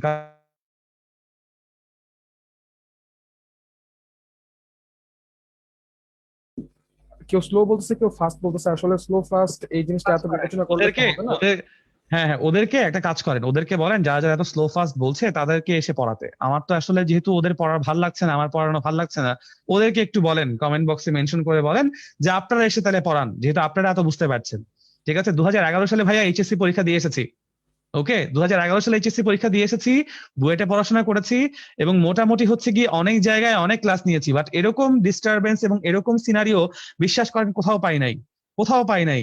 ঠিক আছে, আপনারা যেভাবে বলছেন, এত কিছু করে বলছেন, মানে আমার প্রচন্ড বিরক্ত লাগছে বিশ্বাস করেন। মানে এরকম স্টুডেন্টদেরকে পড়াবো আমি কখনো চিন্তাই করি নাই। ঠিক আছে, সত্যি কথা বলতে প্রচন্ড ডিসহার্টেড লাগছে। এক একজন এক এক রকম করে কথা বলছেন, মাঝখানে আমি বুঝতে পারছি না যে আসলে মানে ওনারা কিরকম ক্লাস পেলে আসলে খুশি হবেন। খুবই বিরক্তিকর। যাই হোক, আচ্ছা, যারা একান্তই স্লো এবং ফাস্টের বিতর্কের মধ্যে থাকতে যাচ্ছেন তাদেরকে কাইন্ডলি বলবো যে রেকর্ডেড ভার্সন থাকবে অবশ্যই। লাইভটা পরবর্তীতে রিপিট করে আপনারা দেখে নিতে পারবেন, কিন্তু কখনোই হচ্ছে কমেন্ট সেকশনে এইভাবে স্প্যামিং করা ঠিক হচ্ছে না মোটেও। এবং এটাই আমি আপনারা কি পড়তে আসছেন? সব থেকে বড় কথা, আপনারা কি পড়াশোনা করতে আসছেন? ভাইয়া একটা কথা মাথায় রাখবেন, every action has an equal and opposite reaction. প্রকৃতি কখনো কাউকে ছাড়বে না। এই যে মনে করেন আপনারা হচ্ছে গিয়ে আমাদের সহকারে বাকিদেরকে ডিস্টার্ব করছেন। ঠিক আছে, প্রকৃতি প্রত্যেকটা জিনিসের হিসাব নেয়। এনট্রপি পড়েছেন নিশ্চয়ই, তাই না? সেকেন্ড ইয়ারে আছে তাপগতিবিদ্যায় এনট্রপি বলে একটা ব্যাপার আছে, বিশৃঙ্খলা। প্রকৃতি সব রেকর্ড করে। ঠিক আছে, কোন শক্তি কিন্তু নাই হয়ে যায় না। আপনি এখন কমেন্ট করছেন, কমেন্ট করতে আপনার এনার্জি খরচ হয়েছে। আপনি চিন্তা করছেন, আপনার ব্রেইনে সেই চিন্তা করতে একটা এনার্জি খরচ হয়েছে। সেই এনার্জির ফুটপ্রিন্ট কিন্তু প্রকৃতিতে রয়ে গেছে এবং প্রকৃতির উপর আমার অনেক বিশাল আস্থা আছে। প্রকৃতি সব হিসাব বরাবর করে ফেলে। ঠিক আছে, সব হিসাব বরাবর করে ফেলে। সো মানে পড়াশোনা করতে বসছেন এখন সন্ধ্যার সময়, নামাজটা পড়ে পড়াতে বসছি ভাই আপনাদেরকে, আপনি হচ্ছে কি আমার মেজাজটা অলরেডি খারাপ করে দিচ্ছেন আপনারা মিলে। হ্যাঁ, এটা আমি জানি না আপনাদের জন্য আসলে কতটুকু উচিত হয়েছে। মানে পড়তে বসছেন, পড়তে বসেন, পড়েন, আমাকে একটু থিওরিটা বুঝাইতে দেন। সবাই তো থিওরি পড়ে আসছে এরকম এক্সপেক্ট করতে পারি না। আবার যারা যারা একেবারেই পড়ে আসেন নাই, বইটা অ্যাটলিস্ট পড়ে আসেন। মানে দায়িত্বের প্রতি একটু দায়িত্ববান হন রে ভাই। যেই টাকাটা দিয়ে ভর্তি হয়েছেন সেই টাকাটা নিশ্চয়ই আপনাদের নিজের টাকা, অনেকেরই না, বাবা মার কাছ থেকে নিয়ে ভর্তি হয়েছেন, তাই না? ওই টাকাটাকে হালাল করেন অ্যাটলিস্ট। হারাম খাওয়া তো দরকার নাই, তাই না? মানে ক্লাসে এসছি, ক্লাসে এসে হচ্ছে গিয়ে ক্লাস না করে স্প্যামিং করছি। খুব মানে আমি প্রচন্ড বিরক্ত হচ্ছে আসলে, সত্যি কথা বলতে পড়ানোর ইচ্ছা চলে যাচ্ছে, বিশ্বাস করেন। হয়তো আপনি আমি কমেন্ট আগামী থেকে সেকশনে ক্লাসে নজর নিব না না। দিয়ে আপনি ক্লাস কন্টিনিউ করতে পারেন। আর আপনি অলরেডি প্রবলেম সলভিং এ চলে এসেছেন, এখন সবার কনসেন্ট্রেশন খুবই জরুরি। সবাইকে বলবো স্পেসিফিক স্পেসিফিক কোনো প্রশ্ন ছাড়া অনুগ্রহপূর্বক কমেন্ট বক্সে কোনো ধরনের কমেন্ট করবেন না। আর ভাইয়া, আমি আপনাকে কাইন্ডলি অনুরোধ করছি আপনি কমেন্ট সেকশনে কোনো ধরনের নজর না দিয়ে আপনি প্রবলেম সলভিং এ আপনি কন্টিনিউ করেন। এবং ক্লাসের সময় যেহেতু খুবই কম, আমাদেরকে প্রবলেম সলভিং এর দিকে বেশি ফোকাস করতে হবে। থিওরি আপনি অলরেডি শেষ করে দিয়েছেন, প্রবলেম সলভিং এর দিকে আপনি তাড়াতাড়ি মুভ অন করুন। ওকে, সো বলা হচ্ছে দুটি সমান ভেক্টরকে যোগ করলে ওদের লব্ধি একটি, কোন অবস্থায় তাদের লব্ধি একটি ভেক্টরের মানের √2 গুণ হবে। প্রশ্ন করা হয়েছে দুটি সমান ভেক্টরকে যোগ করলে কোন অবস্থায় ওদের লব্ধি একটি ভেক্টরের মানের √2 গুণ হবে। খুব ভালো কথা। তাহলে আমরা আগে চিন্তা করব, সবসময় প্রবলেম সলভিং এ মনে রাখবেন আমাদের ছবি আঁকতে হবে, চিত্র আঁকতে হবে, যত সহজ প্রবলেম হোক, আই ডোন্ট কেয়ার, চিত্র আঁকবেন। চিত্র না রাখলে আপনি বুঝতেই পারবেন না প্রবলেমটা কিভাবে হচ্ছে, কি রকম করে হচ্ছে। তো আমার কাছে যেহেতু বলা হচ্ছে দুটো সমান ভেক্টরকে, খুব ভালো কথা, তাহলে আমি ধরে নিচ্ছি যে এই একটা ভেক্টর, এই ভেক্টরের মান হচ্ছে পি, এই আরেকটা ভেক্টর, এদের এর মান এটাও হচ্ছে কি আমাদের, মানে এই ভেক্টরটাকে ধরেন কিউ ভেক্টর বললাম, বাট পি ভেক্টর এবং কিউ ভেক্টর দুজনেরই মান একই, দুজনেরই মান হচ্ছে আমাদের জন্য কত, পি। এবং ধরে নিচ্ছি তাদের লব্ধি যেটা হবে, তাদের লব্ধি বা রেজাল্টেন্ট যেটা হবে, সেই রেজাল্টেন্ট হবে এরকম দেখতে, উইচ ইজ আর। সেই রেজাল্টেন্ট বলছি আর, ঠিক আছে। সেই আর ইজ ইকুয়ালস টু, আর এর মান কতটুকু সেটা আমাকে বলে দিয়েছে, √2p। আমাদের প্রশ্নে বলে দিয়েছে যে দুটি সমান ভেক্টরকে যোগ করলে, তো দুজনের মান পি, তাদের লব্ধি হবে একটি ভেক্টরের মানে √2 গুণ। সো √2 ইন্টু পি তাদের মান। কোন অবস্থায় জিজ্ঞেস করছে, কোন অবস্থায়, তার মানে কি, তার মানে আমাদের তাদের মধ্যে অ্যাঙ্গেল জানতে যাচ্ছে, মধ্যবর্তী ক্রিয়ারত কোণ জানতে যাচ্ছে, এই আলফা জানতে যাচ্ছে। তো আমরা ফর্মুলা বসাবো, R is equals to √p square plus Q square plus 2pq cos of alpha. So R এর মান কত, আর এর মান √2p বসবে, বোথ সাইডে স্কোয়ার করে দিচ্ছি, তাহলে পি স্কোয়ার, কিউ এর মানও কত, p square plus 2p cos of alpha, তাই না? এটা আসা উচিত আমাদের জন্য সিনারিও, ঠিক আছে। তাহলে বাম পক্ষে কতটুকু আসবে, বাম পক্ষে হবে আমাদের জন্য 2p স্কোয়ার, ডান পক্ষে কতটুকু হবে 2p square plus 2p square cos of alpha, ঠিক আছে। সো বোথ সাইড থেকে আমরা 2p কিন্তু কাটাকাটি করে বলতে পারি 1 ইকুয়ালস টু, আমরা হচ্ছে গিয়ে এই পাশে তো হচ্ছে গিয়ে বলতে পারি 1 is equals to 1 plus 2p square cos of alpha, তাই বলতে পারি না? আমি যদি খুব ভুল না করে থাকি, তাহলে এখান থেকে 2p 1 plus cos alpha equals to 1, তাই হওয়া উচিত। তাহলে এখান থেকে হচ্ছে গিয়ে 2p স্কোয়ার ইকুয়ালস টু 0 তো বলবোই না, এখানে 0 যেতে হবে। So cos alpha equals to 0, cos alpha equals to 0, সুতরাং আলফা ইকুয়ালস টু কত, 90 ডিগ্রি। আলফা ইকুয়ালস টু হচ্ছে কতটুকু, 90 ডিগ্রি। সুতরাং পরস্পর যদি 90 ডিগ্রি কোণে কাজ করে, তখনই হচ্ছে গিয়ে আমরা এরকম একটা সিনারিও পাবো। আশা করি আপনাদের সাথে আমার উত্তরগুলো মিলছে। যদি না মেলে কোনো সমস্যা নাই, এটা পিথাগোরাস উপপাদ্য দিয়েও ব্যাক ক্যালকুলেশন করে করতে পারবেন, উইচ ইজ প্রিটি সিম্পল এবং স্ট্রেট ফরওয়ার্ড। সো এটা নিয়ে আমি কথাবার্তা বাড়াতে যাচ্ছি না, পরবর্তী প্রবলেমে চলে যাচ্ছি। সলিউশন তো করেই ফেলছি, তো এইটা আমার দরকার হচ্ছে না। পরবর্তী প্রশ্ন দেখি। বলা হচ্ছে দুটি সমান মানের ভেক্টরের লব্ধির মান কোন অবস্থায় ওদের প্রত্যেকের মানের সমান হতে পারে। এটা আপনাদের জন্য আমার আজকের দিনের প্রথম হোমওয়ার্ক, ঠিক আছে। এটা হচ্ছে হোমওয়ার্ক নাম্বার 1। আমার নেক্সট ক্লাস শনিবারের আগে আপনারা এই হোমওয়ার্কটা সাবমিট করবেন। আরো বেশ কিছু অঙ্ক আমি আজকে হোমওয়ার্ক দিব, তো এই হোমওয়ার্কটা আজকে সাবমিট করবেন ইনশাল্লাহ, সলিউশন করে দিবেন। আচ্ছা, পরবর্তী অঙ্ক, তৃতীয় অঙ্ক আজকের। বলা হচ্ছে একটি কণার উত্তর এবং পূর্ব দিকে যথাক্রমে 4 কিলোমিটার এবং হচ্ছে গিয়ে 10 কিলোমিটার, 4 কিলোমিটার এবং 10 কিলোমিটার সরণ যদি হয়, লব্ধির সরণ কত নির্ণয় করতে বলা আছে। যেহেতু উত্তর এবং পূর্ব দিকে 4 কিলোমিটার এবং 10 কিলোমিটারের কথা বলা আছে, তো আমরা আবারও চিত্র আঁকবো। আমরা এটা সলিউশন করার জন্য কি করব, অবশ্যই আবারও আমরা এখানে চিত্র আঁকবো, ঠিক আছে। তো হচ্ছে গিয়ে আমরা এখান থেকে এই পুরো সিনারিওটাতে চিত্র আঁকার জন্য আমাদের কম্পাসটাকে সেট করি। কম্পাসটাকে যদি সেট করি আমরা, তাহলে আমরা ধরে নিচ্ছি উত্তর দিকটা উপরের দিকে আমাদের জন্য নর্থ, নিচের দিকটা আমাদের জন্য সাউথ, ওয়াই অ্যাক্সিস এর বাম পক্ষে আমি ধরে নিচ্ছি হচ্ছে গিয়ে বাম সাইডে যেটা, সেটা হচ্ছে আমাদের জন্য ওয়েস্ট এবং এটা হচ্ছে আমাদের জন্য ইস্ট, ঠিক আছে। বলা হচ্ছে একটি কণার উত্তর এবং পূর্ব দিকে যথাক্রমে 4 কিলোমিটার এবং 10 কিলোমিটার সরণ, ঠিক আছে। তাহলে আমরা বলতে পারি উত্তর দিকের সরণ কতটুকু, 4 কিলোমিটার এবং পূর্ব দিকের সরণ কতটুকু, 10 কিলোমিটার। সো লব্ধি সরণ কতটুকু জানতে চেয়েছে। আপনারা বুঝতে পারছেন যে লব্ধি মাঝখান দিয়ে যাবে, এবং এই লব্ধির মান কতটুকু হবে, লব্ধির মান হবে √10 স্কোয়ার প্লাস 4 স্কোয়ার। এটা হচ্ছে লব্ধির মান, which is √116, if I am not wrong, √116। একটু ক্যালকুলেশন করে আমাকে জানান যে √116 এর মান কতটুকু হয়। এবং যদি আমি, যেহেতু খেয়াল করবেন লব্ধি সরণ নির্ণয় করতে বলেছে, সুতরাং মান এবং দিক দুটোই আমাকে বের করতে হবে, মান এবং দিক আমাকে দুটোই বের করতে হবে, ঠিক আছে। সো মান এবং দিক যদি আমরা দুটোই বের করতে যাই, তখন হচ্ছে গিয়ে আমরা দিকের জন্য কি করব, থিটা ইকুয়ালস টু আমি বলবো ট্যান ইনভার্স। খেয়াল করে দেখেন থিটা কোনটা সাথে নিচ্ছি, আমরা পূর্ব দিকের সাথে কোণ নিচ্ছি। খেয়াল করে দেখেন আমরা পূর্ব দিকের সাথে থিটা কোণ নিচ্ছি, ঠিক আছে। সো পূর্ব দিকের সাথে যদি আমরা থিটা কোণ নেই, তাহলে ট্যান ইনভার্স হবে আমাদের জন্য কতটুকু, 4/10, ঠিক আছে। অথবা থিটা ইকুয়ালস টু হবে আমাদের জন্য ট্যান ইনভার্স 4/10 কে আমরা হচ্ছে গিয়ে কত করব, 2/5 নিয়ে যাব, ঠিক আছে। খুবই সিম্পল, কিন্তু এটা আপনারা পারবেন আশা করি। পরবর্তী প্রবলেমে চলে যাব আমরা। পরবর্তী প্রবলেমটা হচ্ছে গিয়ে আমাদের জন্য, দেখেন নদী এবং নৌকার যে প্রবলেমটি আছে, সেই প্রবলেমটা আমরা হচ্ছে গিয়ে এখন সলভ করব, ঠিক আছে। এই নদী এবং নৌকার অঙ্কটা করানোর জন্যই আসলে আমি এতক্ষণ সময় ধরে এত কিছু করাচ্ছি। এই প্রবলেমটার মধ্যে নদী এবং নৌকার যত রকম সিনারিও আছে, সব রকম সিনারিও হচ্ছে গিয়ে আমি কিন্তু আপনাদের কাছে বলেছি, এখানে দেওয়া আছে, ঠিক আছে। তো প্রশ্নটা একটু আপনাদের জন্য আমি পড়ি। প্রশ্নটাতে কি বলা হচ্ছে, একটি নদীর প্রস্থ হচ্ছে 140 মিটার, নদীতে 6 মিটার পার সেকেন্ড বেগে স্রোত বইছে। নদীর এক পার থেকে একটি নৌকা অপর পারে যাওয়ার জন্য 10 মিটার পার সেকেন্ড বেগে রওনা করতে প্রস্তুত, ঠিক আছে। 10 মিটার পার সেকেন্ড বেগে রওনা করতে প্রস্তুত। আমাদের কাছে প্রথম প্রশ্নে বলা হয়েছে সর্বনিম্ন পথে নদী পারাপারের ক্ষেত্রে, প্রথম ক্ষেত্রে বলা হয়েছে সর্বনিম্ন পথে নদী পারাপারের ক্ষেত্রে কোন দিকে নৌকা চালাতে হবে, নৌকার অতিক্রান্ত দূরত্ব কত হবে, গতে বলেছে যাত্রাকালে নৌকার বেগ কত হবে, এবং ঘতে বলেছে অপর পারে পৌঁছাতে নৌকাটি কত সময় নেবে। 4টা প্রশ্ন কিন্তু, ঠিক আছে।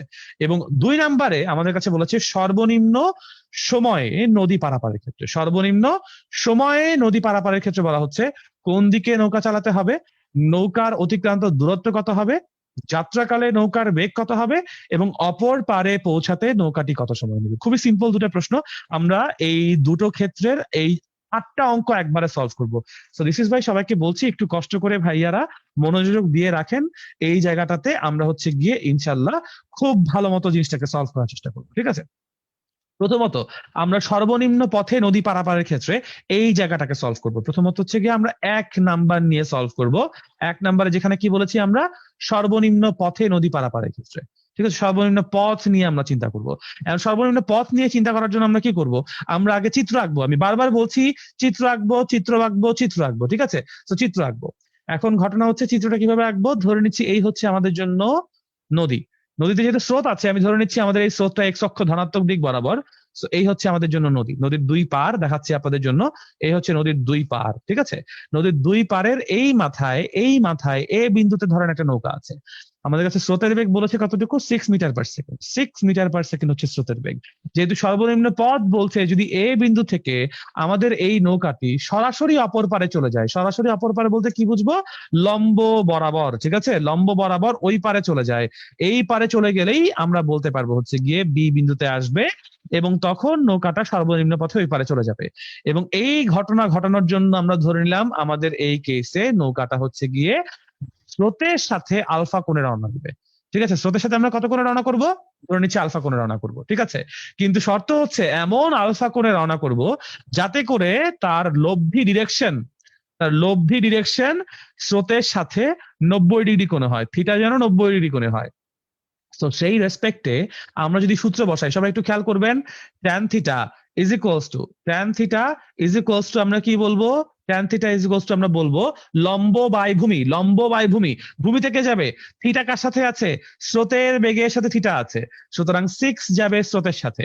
এবং আমাদের এই যে 10 মিটার পার সেকেন্ড যে ভেলোসিটিটা আছে, সেই 10 মিটার পার সেকেন্ড ভেলোসিটিকে আমরা 2টা উপাংশে নিতে পারি।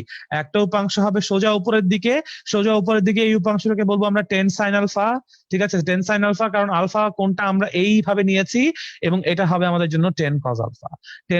আপনাদের প্রশ্ন হতে পারে কেন আমি বামে এবং উপরে নিয়েছি, কারণ আমরা ধারণা করেছি আমাদের নৌকাটা সেকেন্ড কোয়াড্রেন্ট বরাবর রওনা করবে, আমাদের এই কাঠামো অনুযায়ী সেকেন্ড কোয়াড্রেন্ট বরাবর রওনা করবে, এন্ড দ্যাট ইজ ওয়াই আমরা হচ্ছে তাকে উপাংশ ভাগ করার সময় একটা নিচ্ছি খাড়া উপরের দিকে 10 sin আলফা, এবং আরেকটা নিচ্ছি বাম দিকে 10 sin alpha. That is as simple as that, ঠিক আছে। আচ্ছা, যদি সেটাই হয়, ওকে। সো এখন হচ্ছে গিয়ে আমরা যদি বলি যে 6 ইকুয়ালস টু, দেখেন 10 sin আলফা কতটুকু, 10 sin আলফা হচ্ছে খাড়া লম্ব বরাবর, লম্ব আছে উপরে আছে, y অক্ষ বরাবর আছে, সো 10 sin আলফা অবশ্যই আমাদের লম্ব উপাংশ, কোনো প্রশ্নই নাই, প্লাস 6 প্লাস 10 কজ আলফা সেটা ভূমি উপাংশে থাকবে, 6 প্লাস 10 কজ আলফা সেটা ভূমি উপাংশে থাকবে। Tan theta, tan theta equals to কত? ট্যান 90 ডিগ্রি বলেছি। ট্যান 90 ডিগ্রি মানে কত? ট্যান 90 ডিগ্রি মানে হচ্ছে সাইন 90 বাই কজ 90। ট্যান 90 মানে একদম simple, sine 90 by cos 90 equals to হচ্ছে 10 sine alpha divided by 6 plus 10 cos alpha, 6 plus 10 cos alpha. ঠিক আছে? আচ্ছা, এখন সাইন 90 মানে 1, কজ 90 মানে 0, 1/0 equals to 10 sine alpha divided by 6 plus 10 cos alpha. অনেকেই আমাকে উত্তর মেনশন করে দিচ্ছেন। ভাই এখানে আমি জানি উত্তরটা খুবই সহজ, কিন্তু আমি একটু কষ্ট করে একটা জিনিস হচ্ছে গিয়ে আমি বোঝাতে যাচ্ছি, একটা জিনিস বোঝাতে যাচ্ছি, একটু ধৈর্য ধরে রাখেন। খুবই চমৎকার, খুবই মজাদার একটা জিনিস, খুবই মজাদার একটা জিনিস, আপনি দেখলে এত মজা পাবেন, বিশ্বাস করেন। আপনি একটু ওয়েট করেন। তো ফার্স্ট অফ অল 1/0 এই জিনিসটাকে আমরা বলি হচ্ছে অসংজ্ঞায়িত। 1/0 কে আমরা বলি অসংজ্ঞায়িত। ম্যাথমেটিক্সে দুইটা টার্ম আছে, একটা হচ্ছে অসংজ্ঞায়িত, একটা হচ্ছে অনির্ণেয়। ঠিক আছে? আমি যেই কলেজে পড়েছি সেই কলেজে ডিপার্টমেন্টাল হেড ছিলেন জওহরলাল সরকার স্যার। আমি জানি না আপনারা জওহরলাল সরকার স্যারের নাম শুনেছেন কিনা। এখনো সেই ম্যাথ ডিপার্টমেন্টে বিশ্বজিৎ স্যার, রেজা স্যার নামক চমৎকার চমৎকার সব বাঘা বাঘা টিচার আছেন। তো স্যাররা আমাদেরকে শিখিয়েছিলেন যে 1/0 অসংজ্ঞায়িত, 0/0 অনির্ণেয়, 0/0 অনির্ণেয়। 0/0 নিয়ে কাজ করা যায় না, 0/0 নিয়ে কাজ করা যায় না, কিন্তু 1/0 নিয়ে কাজ করা যায়। 1/0 কে নিয়ে কিভাবে কাজ করা যায়? আর গ্রহণ করে ফেলা যায়, আর গ্রহণ করে ফেলা যায়। তাহলে আমি এই লাইন থেকে আর গ্রহণ করলে আমি বলবো 6 plus 10 cos alpha equals to 0। এইটা একটা খুবই মজার লাইন ভাইয়া। 6 plus 10 cos alpha equals to 0, এটা হচ্ছে আমার দেখা নদী নৌকার মধ্যে সব থেকে ইন্টারেস্টিং লাইন। কেন একটু দেখেন। 6, আমাকে সবাই বলেন 6 জিনিসটা কি? 6 জিনিসটা হচ্ছে স্রোতের বেগ। খেয়াল করে দেখেন এই চিত্রে 6 জিনিসটা স্রোতের বেগ, সেটা কোন অক্ষে আছে? এক্স অক্ষে আছে। 6 হচ্ছে কি এখানে? স্রোতের বেগ। আমি একটু কালিটা চেঞ্জ করে আপনাদের জন্য মেনশন করি এখানে। হ্যাঁ, এই 6 হচ্ছে কি এখানে? স্রোতের বেগ। 6 হচ্ছে স্রোতের বেগ, আছে কোথায়? এক্স অক্ষ বরাবর। এবং 10 কজ আলফা, ভাইয়া 10 কজ আলফা কি? 10 কজ আলফা হচ্ছে নৌকার বেগের ভূমি উপাংশ। এই দেখেন 10 কজ আলফা হচ্ছে নৌকার বেগের ভূমি উপাংশ। 10 কজ আলফা কিছুই না, নৌকার বেগের ভূমি উপাংশ। এটাও কোন অক্ষ বরাবর আছে? এক্স অক্ষ বরাবর আছে। আপনারা কি বুঝতে পারতেছেন? এই লাইনটার মানে হচ্ছে 6 plus 10 cos alpha equals to 0, মানে আমার এই সম্পূর্ণ প্রসঙ্গ কাঠামোতে এক্স অক্ষ বরাবর বেগের সমষ্টি 0, summation of V x equals to 0। X অক্ষ বরাবর এখানে বেগের সমষ্টি 0। স্রোতের বেগকে নাকচ করছে নৌকার বেগের আমাদের এক্স অক্ষের উপাংশ।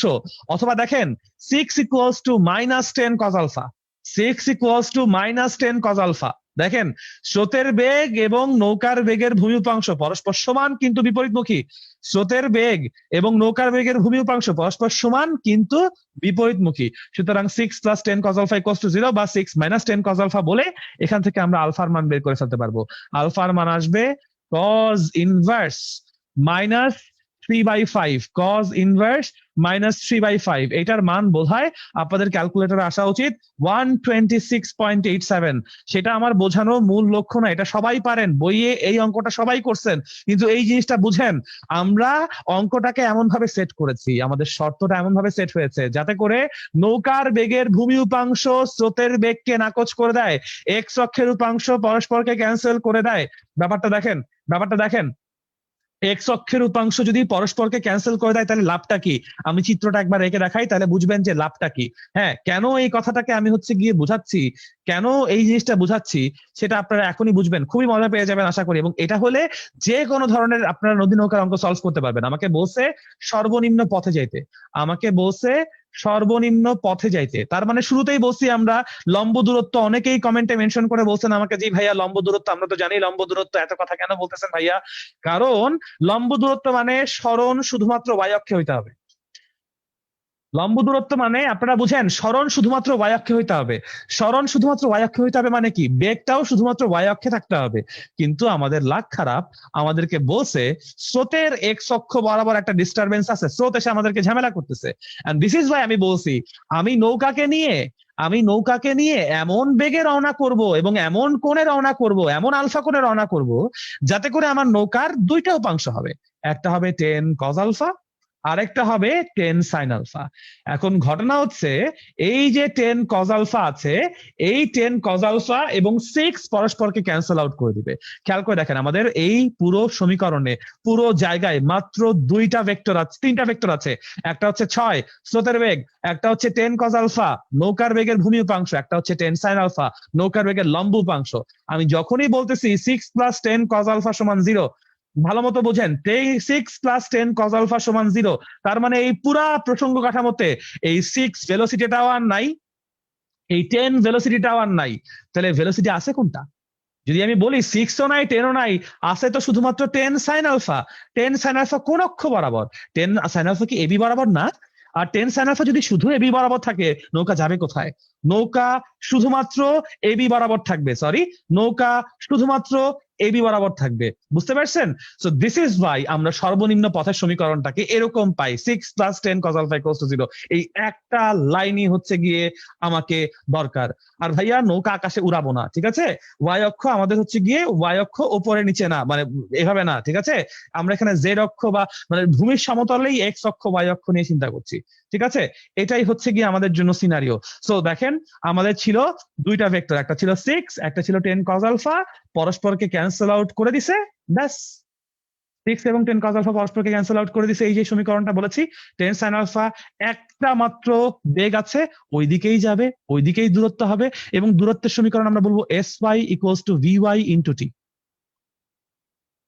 সরণের সমীকরণ, সরি দূরত্ব না, সরণের সমীকরণ হচ্ছে sy equals to vy into T, কারণ এখানে শুধুমাত্র y অক্ষ বরাবর সরণ হয়েছে, আমাদের চিত্র অনুযায়ী y অক্ষ বরাবর সরণ হয়েছে, ঠিক আছে? সোজা উপরে উঠে গেছে আমাদের চিত্র অনুযায়ী। দ্যাটস ইট, আর কিচ্ছু না, আর কিচ্ছু মাথায় রাখার দরকার নাই, ঠিক আছে? তো আমরা আবার চিত্রে অঙ্কে চলে যাই। অঙ্কে আমরা কোন দিকে নৌকা চালাতে হবে তাহলে বলেন তো? আলফা ইকুয়ালস টু এসছে 126.87 ডিগ্রি। এবার বলেন নৌকার অতিক্রান্ত দূরত্ব কত হবে? আমাকে একটু বলেন নৌকার অতিক্রান্ত দূরত্ব কত হবে? আমাকে বলেছে নদীর প্রস্থ 140 মিটার, বলে দিয়েছে নদীর প্রস্থ 140 মিটার, বলছে সর্বনিম্ন পথে যাইতে, তাহলে নৌকার দূরত্ব তো ভাই 140 মিটারই হবে। সর্বনিম্ন পথে গেলে নৌকার দূরত্ব তো 140 মিটারই হবে, এর থেকে হচ্ছে গিয়ে তো আসলে আর কিছু হওয়া সম্ভব না। এই কোয়েশ্চেনটা করছে এই কারণে যাতে করে হচ্ছে গিয়ে আপনারা একটু কনফিউজড হয়ে যান, ঠিক আছে? একটু হচ্ছে গিয়ে কনফিউজ হয়ে যান, এই কনফিউশনটাই আমরা হচ্ছে গিয়ে এড়াইতে চাই। যেহেতু বলছে সর্বনিম্ন পথ, তাহলে নৌকার অতিক্রান্ত দূরত্ব কত হবে? 140 মিটার, শেষ, ঠিক আছে? বুঝতে পারতেছেন আশা করি। এবার দেখেন যাত্রাকালে নৌকার বেগ কত হবে, আপনারা কি বুঝতে পারতেছেন? আমি মাত্র আপনাদেরকে বুঝাই দিছি যাত্রাকালে নৌকার বেগ কত হবে। যাত্রাকালে নৌকার বেগ হবে 10 সাইন আলফা। যাত্রাকালে নৌকার বেগ হবে 10 সাইন আলফা। তার কারণ কি? এই যে 1 নাম্বার লাইনে আপনি বলে আসছেন ভাইয়া 6 আর 10 কজ আলফা মিলে 0 হয়ে গেছে, একজন আরেকজনকে মারামারি করে খায় ফেলছে। তো যদি আমাদের এই পুরা প্রসঙ্গ কাঠামোতে তিনটা মাত্র ভেক্টর থাকে, একটা থাকে 6, একটা 10 কজ আলফা, একটা 10 সাইন আলফা, 10 কজ আলফা 6 মারামারি করে শেষ, বাকি রয়েছে কি? বাকি তো একটা বেগই থাকবে, সেটাই তো লব্ধি বেগ, সেটা 10 সাইন আলফা, ব্যাস। এবং লব্ধি বেগ যেহেতু বলছে, বেগের মান বের করতেছেন 10 সাইন আলফা দিয়ে, 10 সাইন 126.87 ডিগ্রি এটা মান। আর দিক কোনটা হবে? দিক হবে ওয়াই অক্ষের পজিটিভ দিকে, দিকটাও বলতে হবে, মানও বলতে হবে, দিকও বলতে হবে। তার কারণ কি? তার কারণ প্রশ্নে আমাদের কাছে বলছে যাত্রাকালে নৌকার বেগ কত। ভাইয়া বেগ কি রাশি? বেগ একটা ভেক্টর রাশি। সো বেগ যদি আমাদের জন্য ভেক্টর রাশি হয়, মানও বলতে হবে আমাদেরকে, দিকও বলতে হবে আমাদেরকে। সো নৌকার যাত্রাকালে বেগ কত? 10 সাইন আলফা হচ্ছে বেগের মান, আর বেগের দিক কোন দিকে? আমাদের চিত্র অনুযায়ী। ভাই এটা আবার মানে রিয়েল লাইফে চিন্তা করেন না, ওয়াই অক্ষ পজিটিভ দিক, রিয়েল লাইফ চিন্তা করলে হচ্ছে কি নৌকা উপরে উঠে যেতেছে, নৌকা এখানে উপরে উঠতেছে না, ঠিক আছে? নৌকা যাচ্ছে সোজা। সো চিত্র অনুযায়ী ওয়াই অক্ষের পজিটিভ দিকে নৌকার যাত্রাকালে বেগ, ঠিক আছে? আর যেহেতু আমরা যাত্রাকালে বেগ পেয়ে গেছি, তাহলে তো আপনারা হচ্ছে গিয়ে এখন মানে ঘ নাম্বারের সময়টাও বের করতে পারবেন। টি ইকুয়ালস টু এই যে এই সমীকরণ থেকে, এই যে s Y equals to v y into t, t equals to আমরা কি বলবো? টি ইকুয়ালস টু বলবো s y by v y, t equals to বলবো আমরা s Y divided by v y. কেন সেটা আমি একটু একবার বুঝাই দিই, হ্যাঁ এটা একটু বুঝাই দিই, হয়তো আপনাদের জন্য বুঝা এটা লাগতে পারে, ঠিক আছে? নৌকা আকাশে উড়বে না ভাইয়া, হাতি যেরকম আকাশে উঠতে পারে না, নৌকাও আকাশে উঠবে না। আচ্ছা, এনিওয়েজ, সো এটা হচ্ছে আমাদের জন্য 6 মিটার পার সেকেন্ড ভেলোসিটি ছিল, এবং আমরা এই জায়গাতে সোজা উপরের দিকে হচ্ছে কি, সরি এটা সোজা উপরের দিকে না, যেহেতু সর্বনিম্ন পথে যেতে যাচ্ছি 1 নম্বরের জন্য সর্বনিম্ন পথ, এটা সর্বনিম্ন পথেরই অঙ্ক, ঠিক আছে। সো এই জন্য এ থেকে বি তে যদি যাইতে চাই, এই পার থেকে ওই পারে যেতে চাই, ব্যাপারটা বুঝেন, সোজা যাই, ডান দিকে বেঁকে যাই, ঘুরতে ঘুরতে যাই, সরণ সবসময় কোন অক্ষে? সরণ অলওয়েজ ওয়াই অক্ষে। আমি যেভাবেই যাই না কেন, আমি সরণটা ওয়াই অক্ষে করতেছি। সরণ যদি ওয়াই অক্ষে হয়, আমাদের জন্য সূত্র তো S Y is equals to V Y into T. তাহলে টি ইকুয়ালস টু কত? টি ইকুয়ালস টু হচ্ছে S Y divided by V Y. S Y এর মান কত? এস ওয়াই এর মান হচ্ছে কি নদীর প্রস্থ 140, আর ভি ওয়াই কত? 10 সাইন আলফা। গ নাম্বারে যে মানটা বাই করে আসছেন সেই মানটা এখানে বসাই দেন, সুন্দর করে চলে আসবে। কত সেকেন্ড লাগতেছে? ঠিক আছে, কত সেকেন্ড লাগতেছে? ভাইয়া সিটা রিপিট করতেছি, কোনো সমস্যা নাই। সিটা আমি আবারও রিপিট করতেছি। গ নাম্বার কেন 10 সাইন আলফা? কারণ আমি 1 নম্বরে বলেছি যে 6 + 10 cos আলফা ইকুয়ালস টু 0। ঠিক আছে, এই যে হচ্ছে কি আমরা যে নতুন চিত্রটা আঁকছি, আচ্ছা নতুন চিত্রটা আবার আঁকি দেখাই সুন্দর করে এখানে। হ্যাঁ, আমাকে যেতে হবে এ থেকে বি বরাবর, সোজা পথে যেতে হবে এ থেকে বি বরাবর, বাট আমি সোজা পথে যেতে পারবো না। কেন পারবো না? এক্স অক্ষ বরাবর আমাকে শয়তান লারে সারে, মানে হচ্ছে গিয়ে, sorry about the language, but x অক্ষ বরাবর আমাদের স্রোতের বেগ আছে। তো দিস ইজ ভাই আমরা হচ্ছে গিয়ে 10 মিটার পার সেকেন্ড ভেলোসিটিতে যাচ্ছি। কোন দিকে? আলফা কোণে যাচ্ছি। তো এই আলফা কোণে যাওয়ার ফলে আমাদের 10 মিটার পার সেকেন্ডের দুইটা উপাংশ, একটা হচ্ছে 10 cos আলফা আর একটা হচ্ছে 10 সাইন আলফা। আমাদের শুধুমাত্র ওয়াই অক্ষের উপাংশ লাগবে, তো আমি এক্স অক্ষের উপাংশটাকে গায়েব করে ফেলছি। 10 cos আলফা এবং 6 মিলে পরস্পরকে শূন্য করে ফেলছে। ঠিক আছে, পরস্পরকে শূন্য করে ফেলছে। নৌকার গুণ টানার মতো চিন্তা করেন, নৌকার গুণ টানার মতো চিন্তা করেন, তাইলেই হয়ে যাবে। ঠিক আছে, এটা ইকুয়ালস টু 0। এটা 1 নম্বর অঙ্কেই বলে আসছি। এই জন্য আমাদের লব্ধি বেগ হচ্ছে, যাত্রাকালে নৌকার বেগ হচ্ছে 10 সাইন আলফা। যাত্রাকালে নৌকার বেগ হচ্ছে 10 সাইন আলফা। এখন যদি তাও কেউ না বুঝেন, তাহলে আপনি চিন্তা করেন দুইটা ভেক্টর, একটা হচ্ছে 6, একটা হচ্ছে 10, পরস্পর 126.87 ডিগ্রি কোণে কাজ করছে। আপনি এবার নর্মাল নিয়মে সূত্রটা বসান, আর ইকুয়ালস টু কত হবে? 10 square plus 6 square plus 2 into 6 into 10 into cos of 126.87 আসবে, তাই না? এই অঙ্কটা করেন, করলে যে মান আসবে ওই 10 সাইন আলফা মান একই আসবে। ঠিক আছে, 10 সাইন আলফা মান একই আসবে। সো ওয়াই ইকুয়ালস টু হচ্ছে গিয়ে এভাবে আমাদের জন্য সিনারিও হয়েছে। ঠিক আছে, এইভাবে আমরা সমীকরণটা বসাই ফেলছি। আপনারা একবার দেখলেই বুঝতে পারবেন, একবার দেখলেই বুঝতে পারবেন, একবার এই অঙ্কটা কইরেন বুঝে যাবেন। ঠিক আছে, এনিওয়েজ সো এটা হচ্ছে গিয়ে আমরা তাহলে বুঝতে পারছি, আশা করি আমরা আর এর মান বুঝতে পারছি, এবং আমরা এখানে সময়ের মানও বের করে ফেলছি। সময়ের মানও কিন্তু বের করে ফেলছি, এই যে ঘ নাম্বারটা বের করে ফেলছি, সময়ের মানটাও বের করে ফেলছি। ঠিক আছে, সো আশা করি আপনারা বুঝতে পারছেন। টি এর মান আমাকে অনেকে জানাচ্ছেন হচ্ছে গিয়ে কত, টি এর মান জানাচ্ছেন হচ্ছে গিয়ে 17.5 সেকেন্ড, তাই না জুবাইর ভাইয়া? অনেকেই বলতেছেন টি ইকুয়ালস হচ্ছে গিয়ে 17.5 সেকেন্ড। তো হচ্ছে গিয়ে সেটাই আমরা যে মান বলে দিব, টি ইকুয়ালস হচ্ছে 17.5 সেকেন্ড। ঠিক আছে, আমি আর রিচেক করলাম না। আচ্ছা তাও একবার রিচেক করি না, সমস্যা কি? 140 ডিভাইডেড বাই 10 সাইন 126.87। হ্যাঁ, 17.5 সেকেন্ড। চমৎকার, চমৎকার, থ্যাংক ইউ। আপনারা যারা যারা করছেন আপনাদের সবার জন্য হ্যাটস অফ, হাততালি হাততালি হাততালি। এবার হচ্ছে গিয়ে আমরা 2 নম্বর অঙ্কে চলে যাব। ভাই এই পর্যন্ত কারো সমস্যা আছে? জুবাইর ভাইয়া কেউ কিছু বলতেছে? মনে হয় বলছে না। যাই হোক, আমরা হচ্ছে কি 2 নম্বর অঙ্কে চলে যাই তাহলে, সর্বনিম্ন সময়ে নদী পারাপারের ক্ষেত্রে। এবার দেখেন এই জায়গাটা একটু ক্যাচ আছে, অনেক অনেক হচ্ছে কি আমরা বুঝতে পারছি, অনেক আমরা মজা করছি হয়তো বা। তো একটু একটু একটু দেখেন, আমরা এবার সর্বনিম্ন সময়ে নদী পারাপারের ক্ষেত্রে এই জিনিসটা বোঝাবো। অনেকে আমাকে বলতেছেন যে টি এর ব্যাপারটা আবার, তো সর্বনিম্ন সময়টা আমি শুরুই করতেছি টি এর ব্যাপারটা দিয়ে, টি এর ব্যাপারটা বুঝাইতে গিয়ে। ঠিক আছে, আচ্ছা। সো টি এর ব্যাপারটা বোঝানোর জন্য, আচ্ছা আমার সলিউশনের জন্য এখনো তো তাহলে ফাঁকা আছে, আলহামদুলিল্লাহ। আমি তো ভাবছিলাম যে ফাঁকা মনে হয় নাই। এনিওয়েজ, সো ধরি এই হচ্ছে গিয়ে আমাদের জন্য নদী 6 মিটার পার সেকেন্ড বেগে স্রোতশীল একটি নদী। এই জায়গাতে একটা নৌকা আছে, খুব ভালো কথা। ধরেন ওই জায়গাতে একটা নৌকা আছে, এরকম এ বিন্দুতে নৌকা বসে আছে, চমৎকার। আমাদের কি করতে হবে? সর্বনিম্ন সময় যেতে হবে। একটা জিনিস বোঝেন, আমার কথা হচ্ছে নৌকার এপার থেকে ওপার যেতে হবে, এপার থেকে ওপার যেতে হবে, এপার থেকে ওপারে যাব। এপার থেকে ওপারে যাওয়ার জন্য আমরা বেসিক্যালি সরণটা কোন অক্ষে নিব? সরণ হবে ওয়াই অক্ষে, সরণ হবে ওয়াই অক্ষে। এপার থেকে ওপারে যাওয়ার জন্য সরণ হবে ওয়াই অক্ষে। ঠিক আছে, সো আমাদের সরণের জন্য, সরণ তো আমরা জানি যে কোনো দুইটা তলের মধ্যে, যে কোনো দুইটা রেখার মধ্যে সর্বনিম্ন দূরত্ব হচ্ছে লম্ব দূরত্ব, এবং সেটাই সরণ। তাহলে এটা হচ্ছে এস ওয়াই, এটা হচ্ছে এস ওয়াই। তাহলে সরণের জন্য সমীকরণ হচ্ছে S Y equals to V Y into T. VY into T, তাহলে টি ইকুয়ালস টু কত? টি ইজ ইকুয়ালস টু হচ্ছে S Y divided by VY. Zubair ভাই আপনি কোথায় আনমিউট করা, কিছু বলতে চাচ্ছেন ভাইয়া? আমি আপনাকে মিউট করে দিচ্ছি। ওকে, এনিওয়েজ, তো যেটা বলছিলাম যে টি ইজ ইকুয়ালস টু হচ্ছে এস ওয়াই ওভার ভিওয়াই। ঠিক আছে, টি ইজ ইকুয়ালস টু যদি এস ওয়াই ওভার ভিওয়াই হয়, এস ওয়াই কত? এস ওয়াই হচ্ছে নদীর প্রস্থ, এস ওয়াই হচ্ছে নদীর প্রস্থ 140 মিটার, নাথিং এলস, 140 মিটার। ওকে, এবং ভিওয়াই কত? ভিওয়াই হচ্ছে 10 সাইন আলফা, যদিও আমরা এখানে নৌকার বেগ দেখাই নাই, নৌকার বেগ হচ্ছে 10 সাইন আলফা, সবসময় বাই অক্ষে সরণ, এটা তো বুঝতেই পারতেছেন। সো নৌকার বেগ যদি এরকম ধরে নেই আলফা কোণে যেতে হবে, যদি নৌকার বেগটা ধরে নেই আলফা কোণে যেতে হবে, ঠিক আছে, তাহলে সেই বেগের একটা ভূমি উপাংশ থাকবে, একটা লম্ব উপাংশ থাকবে। ঠিক আছে, আমরা কি চাচ্ছি? আমরা 2 নম্বরে চাচ্ছি, আমরা 2 নম্বরে চাচ্ছি সর্বনিম্ন সময়, সর্বনিম্ন সময়, আমরা সর্বনিম্ন সময় চাচ্ছি।